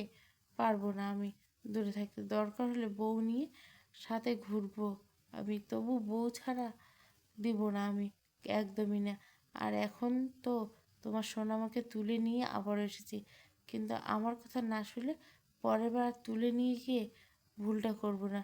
হয় জায়গায় শ্যুট করে মারবো, নয়তো একেবারে গিলে খেয়ে ফেলবো। কারণ তোমার সোনামার মতো পেট আমারও আছে, একেবারে আমার পেট পুড়ে রেখে দেব। তাই সাবধান, নয়তো তোমার গুণধর নাতনিকে আমার অবাধ্য হতে, আমার অবাধ হলে জানে মেরে দেবো সব কটাকে, তাও পিছু ছাড়বো না। ওনার এমন কথা, সব কথায় আমার ভয় আরও এক ধাপ বেড়ে গেল। ভয়ে সিটিয়ে রইলাম দাদির পিছনে, কারণ সব কয়টাকে মেরে ফেলবো মানে আমার ফ্যামিলির কথা বুঝছে, তা খুব ভালোভাবে বুঝতে পারছি আমি। তাই কষ্টে কান্না করেই চলেছি আমি। আমাকে ভয় পেতে দেখে দাদি একবার কোনা চোখে দেখে আবারও ওনার দিকে তাকায়, পরে তেলে বেগুনে জ্বলে ওঠে। মেরে দিবি মানে? তুই আমার সোনামাকে বারবার আঘাত করছিস, কি চাই তোর ওর কাছ থেকে? আর কেনই বা আনলি মেয়েটাকে এভাবে? কি অপরাধে শাস্তি দিচ্ছিস? দাদির কথায় উনি বিরক্তর ধাপ বাড়াতে থাকে ওনার মাঝে। উনি বিরক্ত নিয়ে দাদিকে উদ্দেশ্য বলে, ওর থেকে আমার কিছু চাই না, আর না কিছু লাগবে তোমার সোনামার থেকে। আমি শুধু এটাই চাই তোমার সোনামা এই বাড়িতে থাকবে, ব্যাস। ওনার কথায় দাদি আরও রেগে মেগে গেলেন। ও কেন তোর কথা শুনবে? ও কোথায় থাকবে না থাকবে সেটা আমরা বুঝবো, তুই শুধু ওর থেকে দূরে থাকবি। দাদির কথায় উনি কোনো রকম ভনিতে ছেড়ে বলে, দাদি আমাকে রাগিও না প্লিজ। আজকের পর থেকে তোমার সোনামার জন্য বাপের বাড়ি যাওয়া একেবারে বন্ধ। সারা জীবনও বাপের বাড়ি যাওয়ার নাম মুখে নিতে পারবে না। ওর বাবা মা 14 গোষ্ঠী এখানে এসে তোমার সোনামাকে দেখে যেতে পারবে, কিন্তু তোমার নাতনি ভুলেও বাড়ির বাইরে যেতে পারবে না উইদাউট মাই পারমিশন। কথাগুলো বলেই কাউকে কিছু না বলতে দিয়ে গটগট করে নিজের রুমে গিয়ে পা বাড়ায়। ওনার এমন কাজে দাদি সহ বাকি সবাই বোকা বনে যায় আর বোঝার চেষ্টা করে যে কী এমন হয়েছে যাতে করে উনি এমন করছে। আর উনি কিছু দূর থেকে আবারও পিছন ফিরে আমার দিকে এক পলক তাকিয়ে দাদিকে উদ্দেশ্যে বলে, দাদি, উড়াউড়িটা আমার আর ভালো লাগছে না, তাই বারবার বলে বোঝাবার ছেলে আমি না। তোমার নাতনি যদি আবার ওড়ার চেষ্টা করে, তো নেক্সটে যা হবে তার জন্য দায়ী থাকবে তোমার সোনামা নিজেই, কারণ কাউকে মানতে দুবার ভাববো না আমি, বলে আরও নিজের রুমে প্রস্থান করে উনি। আর দাদিসহ বাকি সবাই ওনার যাওয়ার দিকে তাকিয়ে থাকে আর ওনার কথাগুলো বোঝার চেষ্টা করে যে উনি কিসের উড়াউড়ির কথা বলছেন। সবাই ওনার কথার মানে বুঝতে না পারলেও আমি ঠিক বুঝেছি উনি আমার বারবার পালানোটাকে মিন করে বলছেন কথাগুলো। আর উনি চাইলে সরাসরি দাদিকে কিছু বলতে পারে না যে আমি কী করেছি, কিন্তু উনি কিছু বলেননি, বরং আমাকে বাঁচিয়েছেন। যদি দাদি সব কিছু বলে দিত তাহলে দাদি অনেক বেশি কষ্ট পেত, হয়তো কষ্ট পেয়ে কথা বলা ছেড়ে দিত আমার সাথে, কিন্তু উনি এমন কিছু করেননি। কিন্তু কেন করেননি? নিজেই তো আমাকে কষ্টের সাগরে ভাসাবে, কিন্তু অন্যের কাছ থেকে কষ্ট পাওয়াটা কি মঞ্জুর না ওনার? কিন্তু কেন? ড্রয়িং রুমে পড়তে বসেছি আমি, আর আমাকে পড়ানোর দায়িত্ব পেয়েছে আয়ন ভাইয়া। কারণ সামনে আমার পরীক্ষা, তাই আয়ন ভাইয়া নিজ দায়িত্বে দাদির থেকে আমাকে পড়ানোর দায়িত্ব নিয়েছেন। কিন্তু আমার কি আর পড়ায় মনোযোগ বসে নাকি? তাই সে কখন থেকে আয়ন ভাইয়াকে আমাকে পড়ানোর চেষ্টা করছে, আর আমি শুধু মিনমিন করে পড়ার ভাব ধরে বসে আছি। বইয়ের উপর থেকে হাতটা ছড়িয়ে অন্য হাতে বইয়ের পাতা উল্টাচ্ছি। আমার এমন মনোভাব দেখে আয়ন ভাই হালকা বিরক্তি নিয়ে ভুরু কুচকে বলে, কী ব্যাপার, এমন করছো কেন? ঠিক মতো পড়ছো না কেন? সামনে না তোমার এক্সাম আছে? তাহলে আর তুমি এত পড়া চুরি করছো কেন? আয়ন ভাইয়ের কথা শুনে খুব রাগ হলো আমার। আমি কখনোই কারো উপর রাগ করি না, এটা আমার হ্যাবিটেট। কেউ কোনো কিছু বললে আমি চুপচাপ শুনে থাকি, শুধু সব কিছু। তারপরে এই মুহূর্তে আমার প্রচণ্ড রাগ উঠছে আয়ন ভাইয়ের উপর। কারণ চোরকে কি বারবার চোর বলা ঘোষিত করতে হবে নাকি? আজব! আমার পড়তে ভালো লাগে না, তাই তো আমি পড়াগুলো চুরি করি। এতে ঘোর আপত্তি ওনার। আজব পাবলিক সবাই। আমি তো রোজ একটু একটু পড়া তো চুরি করি, বেশি তো আর করছি না, তাই না? তাই বলে সবাই সরাসরি চুরি বলার কী আছে? এমন সরাসরি চুরি বলে আহত হলাম আমি। তাই আমি আহত মনটা নিয়ে খানিকটা ঝাঁঝালো কণ্ঠে আয়ন ভাইকে উদ্দেশ্য বলে, এই আই এম ছ্যাঁচড়া আয়ন ভাইয়া। দু হাত বইয়ের উপর ছড়িয়ে রেখে দৃষ্টি নিক্ষেপ করে। আমার এমন কথায় আয়ন ভাইয়া বোকা মনে গেল মুহূর্তে। পরে গোল গোল চোখে আমার দিকে কিছুক্ষণ তাকিয়ে থেকে বিনত স্বরে বলল, তুমি ছ্যাঁচড়া হতে যাবে না কেন? আর তোমার? বাকি কথা বলার আগে আয়ন ভাইয়া বলতে না দিয়ে নিজের মতো করে কপট রাগ দেখে বলে, ছ্যাঁচড়া আমি? তুমি তা আমাকে বললেই পড়া চুরির মাধ্যমে। যাও, এটা বলার সাথে সাথে আমার পড়ার মুড সুইং করবে। তাই থেকে তাই আজ থেকে আগামী 3 দিন আমি আর কোনো পড়া করবো না, ব্যাস। এই নিয়ে কোনো কথা আর শুনতে চাই না। কথাগুলো বলে এই এক প্রকার নিজের রুমের দিকে ছুটে পালাতে চাইছিলাম, কিন্তু সেই সুযোগ আর পাওয়া হলো না। তার আগে আয়ন ভাই আমার হাত শক্ত করে চেপে ধরে নিজের কাছে এনে বলায়।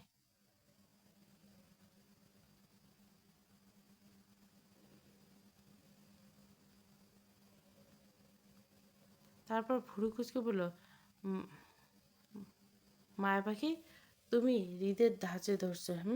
হৃদ এমন ভাষাভাষী হচ্ছে কবে থেকে? হৃদের বলি বলতে শিখে গেছো তুমি?" আয়ন ভাইয়ের কথায় নড়েচড়ে বসলাম আর কৌতূহল দৃষ্টিতে তাকিয়ে থেকে ভাবলাম, কি এমন করেছি যে আমি ওনার ভাষাভাষী হয়ে যাচ্ছি? তাই নিজের কৌতূহল মেটাতে আয়ন ভাইয়ের কনফিউজ হয়ে প্রশ্ন করে বলে উঠি, কী ধার্য হয়েছে আমার ওনার সাথে কথা বলে? আচ্ছা, আমার কি উনি নামক কোনো সমস্যা আছে? মানে আমার কি ভয়ঙ্কর টাইপের কোনো অবনতি ঘটছে ওনার সাথে থেকে? বলো না আয়ন ভাইয়া। আমার কথা আয়ন ভাইয়া কিছুক্ষণ আমার দিকে তাকিয়ে থেকে আমার হাত দুটো শক্ত করে ধরে স্বাভাবিকভাবে বলে উঠলো, অবনতি তো ঘটেছে তোমার। তুমি হৃদের বলি বলতে শিখেছো, সেটা বিশাল বড় অবনতি তোমার আমার জন্য। আমি চাই না তোমার মধ্যে হৃদের কোনো কিছু আসুক, তাই তুমি হৃদের ভাষাভাষী কিছু বলবে না মায়া পাখি। আয়ন ভাইয়ের কথাগুলো আমি কিছুই বুঝতে না পারায় আমার কনফিউজ হওয়ার লেভেলটা আরও এক ধাপ বেড়ে যায়। তাই নিজের কনফিউজ লেভেলটা বজায় রেখে পুনরায় আয়ন ভাইকে প্রশ্ন করি, উনি নামক কি বলেছে? সেটা তো বুঝতেই পারছি না আমি। আমাকে পরপর প্রশ্ন করতে দেখে হালকা হাসলো আয়ন ভাইয়া। আমি আমি আয়ন ভাইয়ের এই হাসি মানেটা বুঝতে পারলাম না, তাই জিজ্ঞাসা দৃষ্টিতে তাকিয়ে রইলাম তার দিকে। আর সে আমার জিজ্ঞাসা দৃষ্টি মেটাতে স্বাভাবিকভাবে বলল, এই যে বললে না তুমি এই নিয়ে কোনো কথা শুনতে চাই না আমি, ব্যাস এটাই তোমাদের বলা হৃদের বলি। কারণ হৃদ এই জেদ জেদ টাইপের কথাগুলো বেশি বলে। আর আজ তুমি বললে এই টাইপের কথা, যেটা তোমার জন্য খুবই বেমানান। কারণ মায়া পাখি মুখে হবে মিষ্টিভাষী, আর এমন রুটভাষী কথা তো একদমই মানায় না, বুঝলে মায়া পাখি? আয়ন ভাইয়ের কথায় আমি অবাক হয়ে গেলাম মুহূর্তে। কি সুন্দর করে কথা বলেন উনি, যেন মুহূর্তের মনকে ছুঁয়ে যেতে পারে। আমার ক্ষেত্রেও তাই হলো। আয়ন ভাইয়ের কথাগুলো হঠাৎ করে আমার মনকে ছুঁয়ে গেল। তাই এই মনে মেয়েটাতে আয়ন ভাইকে অনেকটা আবেগপ্রবৃত্ত হয়ে বলি, আয়ন ভাইয়া, তোমার কথাগুলো কি সুন্দর, একদম পেটে পুরে রাখার মতো। আর অনেক কি ভালো লাগে তোমাকে। আর তোমার কথাগুলো জানো তুমি, ইচ্ছে করে তোমাকে পেটে পুরে রেখে দিই, যাতে করে তোমার কথা শুনতে হয় তোমাকে আর খুঁজতে না হয় আমার। শুধু পেট থেকে বের করে তোমার কথা শুনতে পারি আমি। আচ্ছা ভাইয়া, তোমাকে কি খাওয়া যাবে গো? কনফিউজ হয়ে আমার কথায় আয়ন ভাইয়া ঠোঁট প্রসারিত করে হালকা শব্দ করে হেসে ওঠে। পরে হাত দুটো নিজের কাছে আরও এক ধাপ টেনে নিয়ে পরে এক হাতে আমার গাল আলতো ছুঁয়ে দিয়ে আদর স্বরে বলে, আমার মায়া পাখিতে আমি এতটাই প্রভাবিত যে তার কথায় মিষ্টি কথা ছাড়া কোনো কথা আসে না আমার মুখে। আর আমি তোমার শুধু পেটে নয়, সবটা জুড়ে থাকতে চাই। আমি আমার মায়া পাখিকে মায়াবাসী হয়ে থাকতে চাই, আর সেটা খুব শীঘ্রই হবে পাখি। আর তো আয়ন ভাই বাকি কথাগুলো শেষ করার আগে হালকা শব্দে চমকে উঠি আমরা দুজনে। শব্দের উৎস সন্ধান করে ঘাড় তাকায় ড্রয়িং রুমের মেন দরজায়। সেখানে দাঁড়িয়েছে ডলি মির্জা নামক এক কাপড় পরা বিশিষ্ট আপুটি। তাকে দেখে মুহূর্তে আয়ন ভাইয়ের কথা ভুলে গেলাম আমি। সাথে সাথে মনে পড়লো আপুটির বলা কথাগুলো, যে ওনার সাথে আপুটির গভীর ভালোবাসার চলছে, আর এই বিয়ে অবধি নিয়ে যেতে চলছে আমার ভিলেন স্বামী। কিন্তু আমার জন্য তা করতে পারছে না উনি। আর আমার জন্য উনি আপুটিকে বিয়ে করতে পারছেন না। তারপর উনি আমাকে কেন আটকে রেখেছেন সেটাই তো বুঝতে পারছি না আমি। আচ্ছা, উনি কি আমাকে চুপি চুপি মারার জন্য এমন বুদ্ধি করে রেখেছেন? আল্লাহ, কি সাংঘাতিক ব্যাপার! ভাবা যায়? না, ভাবা যায় না। আমাকে এখান থেকে পালাতে হবে, নয়তো উনি নামক প্রাণীটা আমাকে মেরেই ফেলবে কোনো রকম থামাথামি ছাড়া।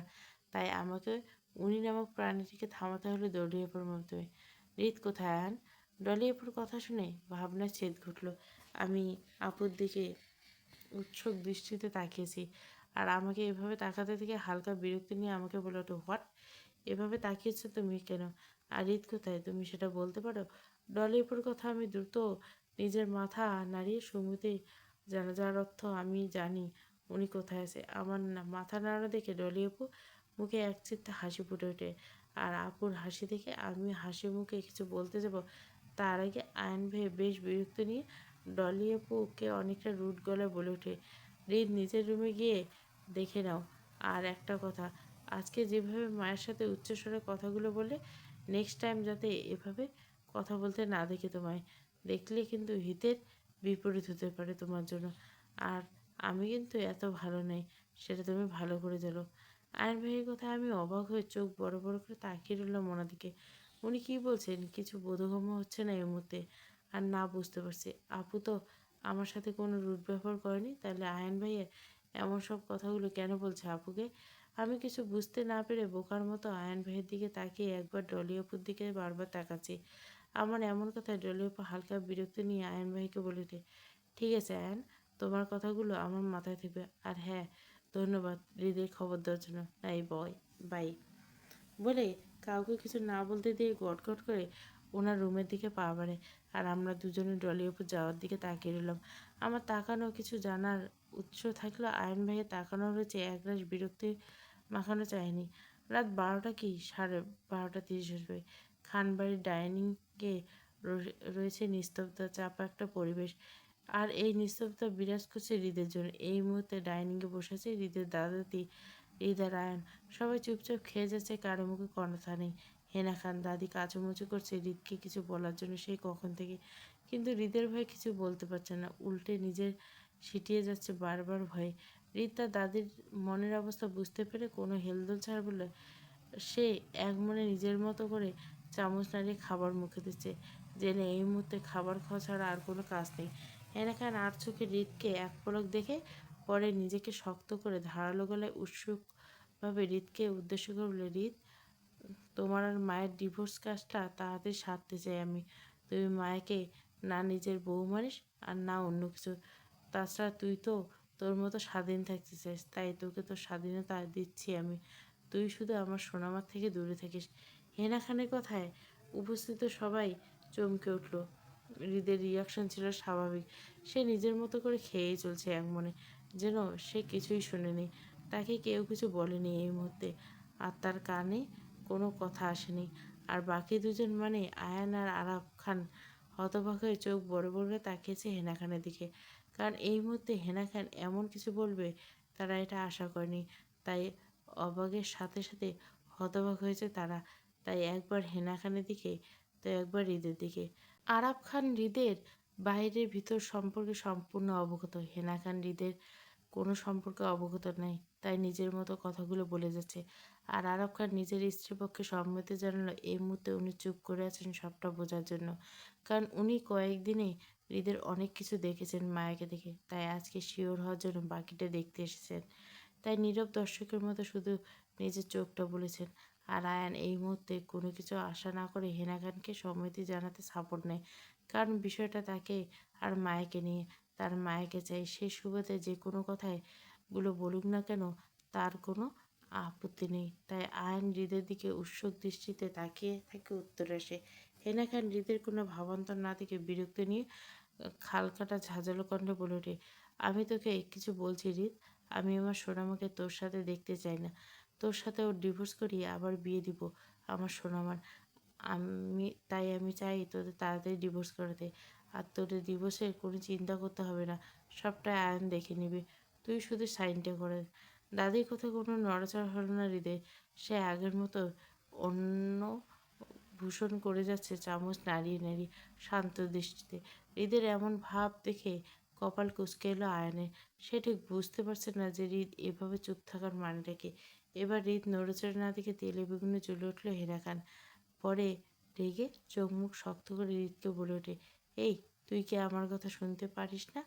তোর কি মনে হয় আমি আমার সোনামাকে তোর কাছে রাখবো মার খাওয়ার জন্য? কখনই না। তুই তোর মতো থাকবি আর আমার সোনামা আমার কাছে থাকবে তার মতো। আর তুই নামক কোনো ছায়া আমার সোনামার লাইফে দেখতে চাই না আমি। তাই তুই মুক্তি দে আমার মেয়েটাকে। হেনা খানের কথায় হৃদের কোনো কানে না তুলে নিজের মতো করে নিজের প্লেট থেকে খাবার শেষ করলো। হাত বাড়িয়ে টিস্যু নিয়ে মুখ মুছতে মুছতে বলে, পরে কারো দিকে না থেকে নিজের রুমের দিকে পা বাড়াতে আবারও হেনা খান ঝাঁঝালো কণ্ঠে থেমে যায় হৃদ। পরে পিছন ফিরে তাকায় নিজের দাদির দিকে জিজ্ঞাসার দৃষ্টিতে। যেন সে কিছুই শুনেনি এতক্ষণ, জানেও না কোনো কিছু। হৃদ এমন দৃষ্টিতে অপেক্ষা করে হেনা খান বলে ওঠে, আমি কিছু বলছি হৃদ, তুই আমার কথা শেষ না করে এভাবে যেতে পারিস না। হৃদ হেনা খানের কথায় ভুরু কুঁচকে তাকায় দাদির দিকে। পরে দু কদম হেঁটে ড্রয়িং রুমের সোফায় আরাম করে বসে পায়ের উপর পা তুলে তারপর ঘাড় ঘুরে দাদির দিকে তাকিয়ে কপাল কুঁচকে হালকা চিন্তার ভাঁজ পড়লে দাদিকে উদ্দেশ্য করে বলে, কী জন্য বলছিলে আবার বলো তো? আমার আবার শর্টকাট মেমোরি লস হয়েছে মাথায়, তাই রিপিট বলো তো। এবার আমি সবটা বলছি, তুমি শুরু করো। হৃদয়ের কথার ধাঁচ দেখে হেনা খান রাগের থেকে ভয়টা জেঁকে বসেছে মনে। তিনি হৃদের রাগ সম্পর্কে অবগত হলেও মায়াকে নিয়ে তিনি কম্প্রোমাইজ করতে চায় না। তাই যা কিছু হোক না কেন হৃদের থেকে মায়াকে বাঁচাতে হবে, আর সেটা করবেন। তাই তিনি নিজের ভাবনা চিন্তা পিছনে ফেলে এগিয়ে যায় হৃদের দিকে। পর হৃদের সামনে দাঁড়িয়ে নিজের সামলিয়ে সোজাভাবে বলে ওঠে, তোর আর মায়ের ডিভোর্স চাই আমার। দাদির কথা শুনে ভুরু কুঁচকে থাকায় হৃদ দাদির দিকে পরে খানিকটা বিরক্ত নিয়ে বলে, তো আমি কি করব? তোমার চাই, আমার না। হৃদের এমন কথায় হেনা খান নিজেকে স্বাভাবিক রাখতে না পারে চিল্লিয়ে বলে ওঠে, তুই কি করবি তোর সব কিছু, আর তোর ডিভোর্স চাই না মানে? দাদির কথায় হৃদ নিজের মতো বলে উঠল, সেটাই তো, আমার তো কোনো ডিভোর্স চাই না। আর তোমার যদি ডিভোর্স চাই তো দাদার কাছ থেকে নিয়ে নাও। আমাকে কেন ডিভোর্সের কথা বলছো? আমার কারো থেকে কোনো রকম ডিভোর্স চাই না। হৃদের এমন বেহালি কথায় হেনা খান যেন মুহূর্তে কয়েক গুণ রাগ বেড়ে যায়। আর সেই রাগের রেশ ধরে ঝাঁঝালো কণ্ঠে হৃদকে উদ্দেশ্য বলে, তুই কি আমার সাথে মজা করছিস? আমি কেন আমার স্বামীর থেকে ডিভোর্স দিতে যাব? ডিভোর্স নিবি তো তুই। হৃদ আবারও বেহালিপনা বজায় রেখে সোজাসাপটাভাবে নিজের দাদিকে বলে ওঠে, তুমি তোমার স্বামীকে ডিভোর্স দিতে পারবে না তো আমি কেন আমার বউকে ডিভোর্স দেবো? যেটা তোমার চাই না সেটা আমাকে কেন জোর করে চাপাচ্ছ? হেনা খান হৃদের কথাগুলো শুনে তেলে বেগুনে জ্বলে ওঠে। পরে খানিকটা ক্ষিপ্ত গলে কিছু বলবে তার আগে পাশ থেকে আয়ান এগিয়ে এসে হৃদের সামনে স্ট্রং হয়ে দাঁড়িয়ে স্বাভাবিকভাবে বলে ওঠেন, হৃদ লুক, তোর আর মায়ের সম্পর্কটা সবাই জানে। তুই মায়াকে কীভাবে ট্রিট করিস সেটা সবার দেখা। তাই তোদের ডিভোর্স হওয়াটা অত্যাবশ্যক। তুই ঝামেলা না করলে সেটা পরে মেনে নিব না আমি। সো প্লিজ মায়াকে মায়ের মতো থাকতে দে। আয়নের এমন কথায় হৃদের কোনো ভাবান্তর হলো না। সে নিজের অলসতা ছেড়ে নিজের মতো করে উঠে দাঁড়িয়ে আয়নের সামনে স্ট্রং হয়। পরে নিজের দুহাত পকেটে গুজিয়ে স্বাভাবিক কণ্ঠে বলে, লুক আয়ন, সম্পর্কটা আমার, বউটা আমার, তাই ডিসিশনটা আমার। আর আমার বউ কার সাথে কতটা মিশবে সবই আমি জানি। আমি আমার সম্পর্কটা মানতে না পারলেও আমার বউকে কিন্তু আমার কথার অবাধ্য হতে দেই না। বলে হৃদ আয়ানকে কিছু বলতে না দিয়ে নিজের রুমের দিকে পা বাড়ায়। কিন্তু পেছন থেকে আয়ানের কথাগুলো কানে আসতে থামে হৃদ। পেছন ফিরে তাকায় আয়নের দিকে। আয়ন হৃদকে নিজের দিকে তাকাতে দেখে নিজের মতো বলে ওঠে, অবাধ্য হতে দিস না, কারণ তুই মায়াকে ভয় দেখিয়ে মেরে বাধ্য করছিস। আর সবচেয়ে বড় কথা, মায়া তোর সাথে থাকতে চায় না। তাই তুই মায়াকে ডিভোর্স দে। হৃদ ভুরু কুঁচকে আয়নের দিকে তাকায়। পরে তীক্ষ্ণ দৃষ্টিতে কিছুক্ষণ তাকিয়ে থেকে সোজাসাপটা বলে ওঠে, অবাধ জিনিসকে আমি তখনই বাধ্য করি যখন জিনিসটা আমার পছন্দ হয়। আর সেটার বউ তো কোনো কথাই নেই। আর আমার বউকে যদি আমি বাধ্য করি তাহলে তার পিছনে যথেষ্ট পরিমাণ কারণ আছে। আর অকারণে কিছু করা হয় না আমার। আর হ্যাঁ, আজকে সবাইকে বলে দিচ্ছি, আমার কোনো ডিভোর্স চাই না। আমার বউকে নিয়ে আমি কি করব তার কৈফিয়ত অবশ্য কাউকে দিব না। আর আয়ান, তোর তো বলা কথাগুলো সবটা জানা। আমার বউয়ের পাশে একটা মাছি ঘোরাও আমি পছন্দ না। সেইখানে যদি আস্ত একটা মানুষ টলারেট করি, তাহলে তার পেছনে যথেষ্ট কারণ আছে। আর আস্ত মানুষকে জানিস, সেটা তুই আয়ান। তোর সাথে আমার বউয়ের প্রতিটি মোমেন্ট আমার জানা, তোর ফিলিংস। তোকে কেন আমার বউয়ের সাথে কথা বলার সুযোগ দিচ্ছি জানিস? কারণ আমার কিছু বোঝার আছে নিজের সাথে, তাই তুই সুযোগ পাচ্ছিস। কিন্তু যখন আমি নিজেকে নিয়ে শিওর হব, তখন তুই ওর নিজেকে এর ভাইয়েও সহ্য করবো না ওর পাশে। তাই আমাকে আমার মতো থাকতে দাও, সবটা বুঝে নিতে দাও। নয়তো বউয়ের সাথে সাথে ফ্যামিলিকেও ছাড় দিব না আমি। বলে রিত কাউকে কিছু বলতে না দিয়ে গটগট করে নিজের রুমে পা বাড়ায়। আর হেনা খান আর আরাব খান হতবাক দৃষ্টিতে তাকিয়েছে রিতের যাওয়ার দিকে। কিন্তু আয়ান তাকিয়েছে চোখ মুখ শক্ত, হাত দুটো মুষ্টিবদ্ধ। এই মুহূর্তে সব কিছু শেষ করতে ইচ্ছে করছে, তবুও মায়া নামক মেয়েটাকে চাই। বিয়ে মানে ব্যস্ততা হইল, আর এর বিয়ে নামক ব্যস্ততা বিষয়টি সবার মাঝে থাকে, হোক সে বড় বা ছোট। শুধু ব্যস্ততার ধারণাটা ভিন্ন। ছোটদের নিজেদের নিয়ে ব্যস্ত সময় পার করছে, আর বড়রা বিয়ের আয়োজন। আর এই বিয়ে বিষয়টা ছোটদের মাঝে ততটা আনন্দ, বড়দের মাঝে ততটাই ব্যস্ততা ঘিরে রয়েছে। তাই এই বিয়ে নামক বিষয়টা আমার আর ফিয়ার কাছে ততটা আনন্দের সহিত, ততটা বাকি সবার কাছে ব্যস্ততার সহিত। বিছানার উপর পা ঝুলিয়ে বসে আছি আমি, আর আমার হাতে রয়েছে সেই দিনে দুটো কাতান শাড়ির মধ্যে কালো শাড়িটা। নিয়ে আপু বিয়ের শপিংয়ের জন্য যাচ্ছে সবাই, তাই দাদি আমাকে রেডি হতে বলছে। কিন্তু আজ কেন জানি আমার অন্য কিছু পরতে ইচ্ছা করছে না। শুধু দুটো শাড়ির মধ্যে একটা শাড়ি পরতে ইচ্ছা করছে। নিজের ইচ্ছায় প্রাধান্য দিতে মালাকে আমাকে শাড়ি পরে দেয়, কারণ দাদি এই মুহূর্তে ব্যস্ত নিচে সবাইকে নিয়ে। ফয়সাল ভাইয়ের ফ্যামিলি আমাদের সাথে শপিংয়ে যাবে। নিয়ে আপুর বিয়ের ডেট ফিক্সড হয়েছে 15 দিনের মধ্যে। আপুর এনগেজমেন্টের পর 3 মাস হতে চলছে। ওনার বিয়ের ডেট পেছানো হয়েছিল, আর যেহেতু উনি বাসায়, তাই তাড়াতাড়ি বিয়েটা সারতে চায় ফয়সাল ভাইরা। 15 দিনে বিয়ের জন্য সেটা খুব কম হলেও কোনো রকম দ্বিমত পোষণ করছে না এই বিষয়ে।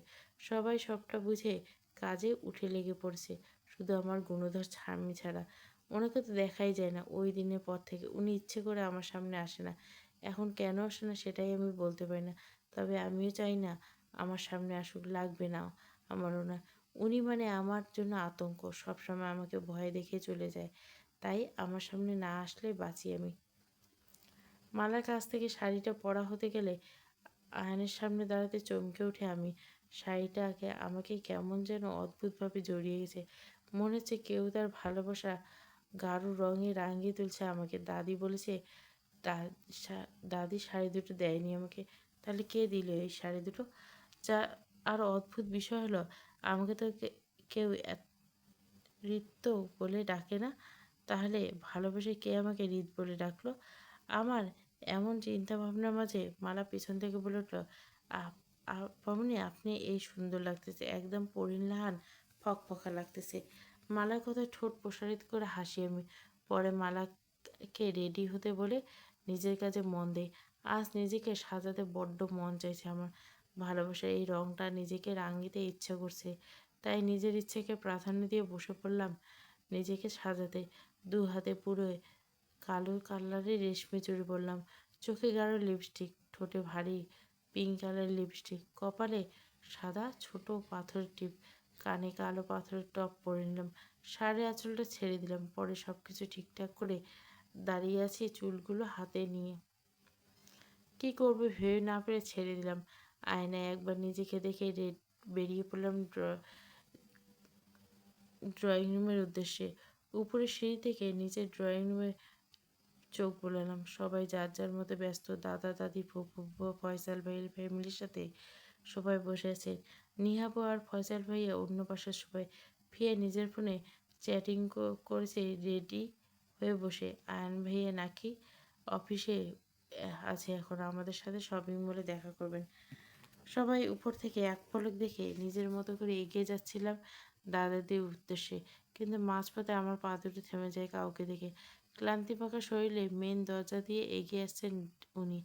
এক হাতে কোটটা ভাঁজ করে হাতে রাখা, অন্য হাতে ফোন নিয়ে কানে ধরে রেখে বলছেন। চোখে মুখে ক্লান্তির সাথে সাথে বিরক্ত।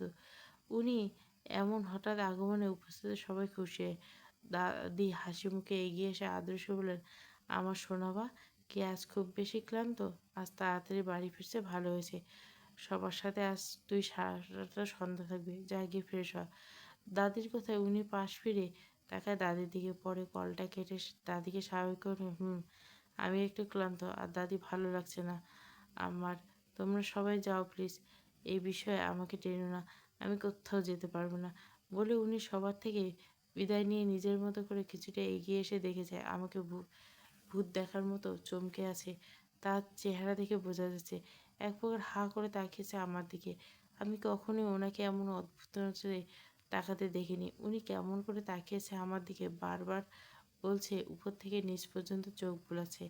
আর আমি তার এমন দৃষ্টি দেখে জমে যাচ্ছি। আমার কেমনটা লাগছে আমি নিজেই বুঝতে পারছি না, আর উনি এই দৃষ্টি নিতে পারছি না। মনের মধ্যে অজানা একটা ভয় কাজ করছে। তাই ভয় ভয় নজরে ওনার দিকে তাকিয়ে থেকে আস্তে করে ধীর পায়ে ওনার সামনে এগিয়ে আসছে মাথা নিচু করে। উনি তখনও ওই জায়গাটায় দাঁড়িয়ে আছে আমার দিকে। আমি ওনার এমন দৃষ্টি অপেক্ষা করে দাদা জানে পাশে গিয়ে দাঁড়াই, আর বারবার বাঁকা চোখে ওনার দিকে তাকাতেই উনি তখনও পেছন ঘুরে আমার দিকে তাকিয়েছে। এবার আমি ওনার এমন দৃষ্টি দেখে লজ্জায় হঠাৎ হেসে দাদাজনের পিছনে পড়ে আবারও মাথা হালকা করে বের করে ওনাকে দেখি। উনি আমার কাণ্ড দেখে জোরে জোরে হেসে ওঠে। ওনার হাসিতে সবাই অবাক হয়ে যায়। ছোট ছোট চোখ করে তাকিয়েছে ওনার দিকে আর বোঝার চেষ্টা করছে কি হচ্ছে এখানে। আমার এমন কাণ্ড দেখে জোরে জোরে হেসে ওঠে উনি। পুরো খানবাড়িতে ড্রয়িং রুম কাঁপিয়ে ওনার হাসির শব্দে সবাই চমকে পিছন ফিরে তাকিয়ে হতবাক। ছোট ছোট চোখ করে তাকিয়েছে ওনার দিকে। ওনার হঠাৎ হাসার কারণ বুঝতে না পারে, আর ওনার এই প্রথম এভাবে হাসতে থেকে সবাই এক প্রকার শকড হয়ে গেছে আর বোঝার চেষ্টা করেছে কি এমন হয়েছে এখানে সে যে উনি হঠাৎ হেসে দিল। ওনার হাসিতে আমি মুহূর্তে চমকে আবারও দাদাজনের পিছন থেকে মাথা বের করলাম। তাকিয়েছি চোখ বড় বড় করে। ওনার হাসিতে যেন মুক্ত হচ্ছে ঝাঁঝালো সেই হাসি। আমি ওনার এই হাসি মাত্র মুখ কখনো দেখিনি। কীভাবে বোঝালে এই হাসিটা সর্বোচ্চ সুন্দর বোঝাবে তা সত্যি আমার জানা নেই। সবাইকে দাঁড়িয়ে থাকতে দেখে এবং নিজের দিকে তাকিয়ে থাকতে দেখে চুপ করে যান উনি। হঠাৎ কী করেছে সে বুঝতে না পারে চোখ বুলায় হৃদ। ড্রয়িং রুমে সবাই তার দিকে তাকিয়ে থাকতে দেখে, এমনকি বাড়ির সবগুলো কাজের লোক তাকিয়ে থাকতে দেখে গম্ভীর হয়ে এসে হৃদ নিজের সব ক্লান্তি ঝরে সোফায় গিয়ে বসে পড়ে পায়ের উপর পা তুলে। তখনই সবাইকে অবাক হয়ে তাকিয়েছিল। হৃদকে এভাবে হাসতে দেখে এগিয়ে এসে হেনা খান। পরে অবাক হয়ে আবেগেশ্বর বলে, শোনাবা তুই কত বছর পর এইভাবে আসলি? তোকে এইভাবে হাসতে দেখে আমার মনে শান্তি লাগলে। তুই কী নিয়ে এত খুশি বাবা? হেনা খানে এমন কথা হৃদ ইতস্তত বোধ করে বলে, কোনো কারণ নেই হাসির দাদি, সবাই এবার চলো, দেরি হচ্ছে। ঈদের এমন কথায় হেনা খান যেন আরও অবাক হলো। তিনি চোখ বড় বড় করলো, তুই না এইমাত্র বললি তুই আমাদের সাথে যাবি না, তাহলে তোর হাসি? হেনা খান বাকি কথাগুলো বলতে না পারে হৃদ স্বাভাবিকভাবে বলল, বললাম তো কোনো কারণ নেই আমার হাসির, আর হাসি নিয়ে কোনো কথা শুনতে চাই না। কিছু দেখে আটকে গেছি, তাই তোমাদের সাথে যাব, না নিলে যাব। হৃদের এমন ব্যবহার বুঝতে পেরে হেনা খান চিন্তিত বলে, তুই তো ক্লান্ত শোনাবা, রুমে গিয়ে ফ্রেশ হয়ে নে, তারপর না হয় যাবি। আর কোথায় আটকে গেছিস তুই? কিছু তো বুঝতে পারছি না আমি, কি হয়েছে তোর? তুই এমন করছিস কেন? দাদির কথায় হৃদ তার দাদির থেকে চোখ সরিয়ে মায়ের দিকে তাকায়। দুজনের চোখাচোখিতে মায়ের লজ্জায় চোখ নামিয়ে নেয়। হৃদ অপলক দৃষ্টিতে মায়ের লজ্জামাখা মুখের দিকে তাকিয়ে পরে নিজের দৃষ্টি মায়ের দিকে স্থির রেখে নিজের দাদিকে বলে, হঠাৎ মনে বসন্ত হাওয়া লেগেছে দাদি, কিছু দেখে ভালো লেগেছিল খুব বেশি, তাই সব ক্লান্তি ভুলে মাইন্ড চেঞ্জ করলাম। তোমার সাথে আজকে আমি থাকতে চাই, চলো এবার দেরি হয়ে যাচ্ছে। হৃদের কথা হেনা খান বুঝতে না পারে আবারও প্রশ্ন করে, মানে? হৃদ মায়ের দিকে তাকিয়ে থেকে মায়ের কাণ্ড দেখছে। মায়া বারবার হৃদকে চুরি করে দেখতে কেউ ধরা খাচ্ছে হৃদের কাছে বারবার, কারণ হৃদের দৃষ্টি তখনও মায়ের উপর। তাই মায়া যতবার হৃদের দিকে তাকাচ্ছে ততবার দুজনের চোখাচোখি হচ্ছে। লজ্জায় মায়ের সাথে সাথে চোখ নামিয়ে নিচ্ছে। মায়াকে এভাবে লজ্জা পেতে দেখে নিজের মাথাটা হালকা ঝুঁকে নিচু করে হালকা আসলো, পরে আবার মাথাটা তুলে মায়ের দিকে নিজের দৃষ্টি স্থির রেখে নিজের মতো করে দাদিকে বলে, দাদি, আজকে তোমাকে শাড়িতে খুব সুন্দর লাগছে। তোমাকে এই শাড়িটা এত ভালো লাগলে জানলে আরও আগেই এনে দিতাম। দাদি, আজকে থেকে তুমি রোজ রোজ শাড়ি পরে ঘুরবা, বেড়াবে বাড়িতে। বাকি সব ড্রেস তোমার জন্য একদম বন্ধ। এভাবে যদি তুমি লক্ষ্মী মেয়ের মতো আমার কথাগুলো শোনো, তাহলে তো আমি তোমাকে আর কোনো রূপে ভয় দেখাতে পারবো না। দাদি, কি করি বলো তো? মজা করে। আর এমনিতে তো তুমি আজ আমার রঙে রাঙে আছো, তাই তোমাকে আজকে একা ছাড়তে ইচ্ছে করছে না। ভাবলাম আজকে সন্ধ্যাটা আর রাতটা তোমার সাথে কাটাই তুমি, তাও কোনো অপশান ছাড়াই। বলে রিত সোফা ছেড়ে উঠে দাঁড়ায়। সবাই হা করে তাকাতে তাই খানিকটা বিরক্ত প্রকাশ করে ঝাঁঝালো করে বলে, তোমরা কি না যাবে নাকি সব কিছু ক্যান্সেল করবো আমি? বলে আবার সবার দিকে হৃদ এক পলক তাকিয়ে কিছু না বলে বেরিয়ে যায় বাসা থেকে। হয়তো বুঝে গেছে হৃদের এমন ভরার বলা কথাগুলো হজম করতে পারছে না এই মুহূর্তে। তাই হৃদ বারবার বলার পর সবাই হৃদকে অবাক করে হা করে তাকাতে থেকে বিরক্তি নিয়ে চলে যায় হৃদ গাড়ির উদ্দেশ্যে। ড্রয়িং রুমে পিনপত নীরবতা বিস্তার করছে, কারো মুখে কথা নেই, সবাই শুধু হা করে তাকিয়েছে হৃদের দিকে। হৃদ বলার কোনো কথাই সে বুঝতে চায় না। সবার হা দেখে বোঝা যাচ্ছে, আর বুঝবে বা কী করে? হেনা খান তো সবসময় শাড়ি পরেই চলে বাড়িতে। অন্য কিছু কবে পড়েছিল হেনা খানে তা মনে নেই। তারপর হৃদ তার দাদিকে শাড়ি পরতে বলল। ট্রেন দিয়ে ভাবা যায় কত বড় মাপে গুন্ডা চলবে। দেওয়ানা আমার ভালোবাসা পর্ব 4। পুরো গল্পটা প্লেলিস্টে। পুরো গল্পটাই দিব, যা যা গল্প শুরু করছি সবটাই দেওয়ার চেষ্টা করবো তাড়াতাড়ি করে।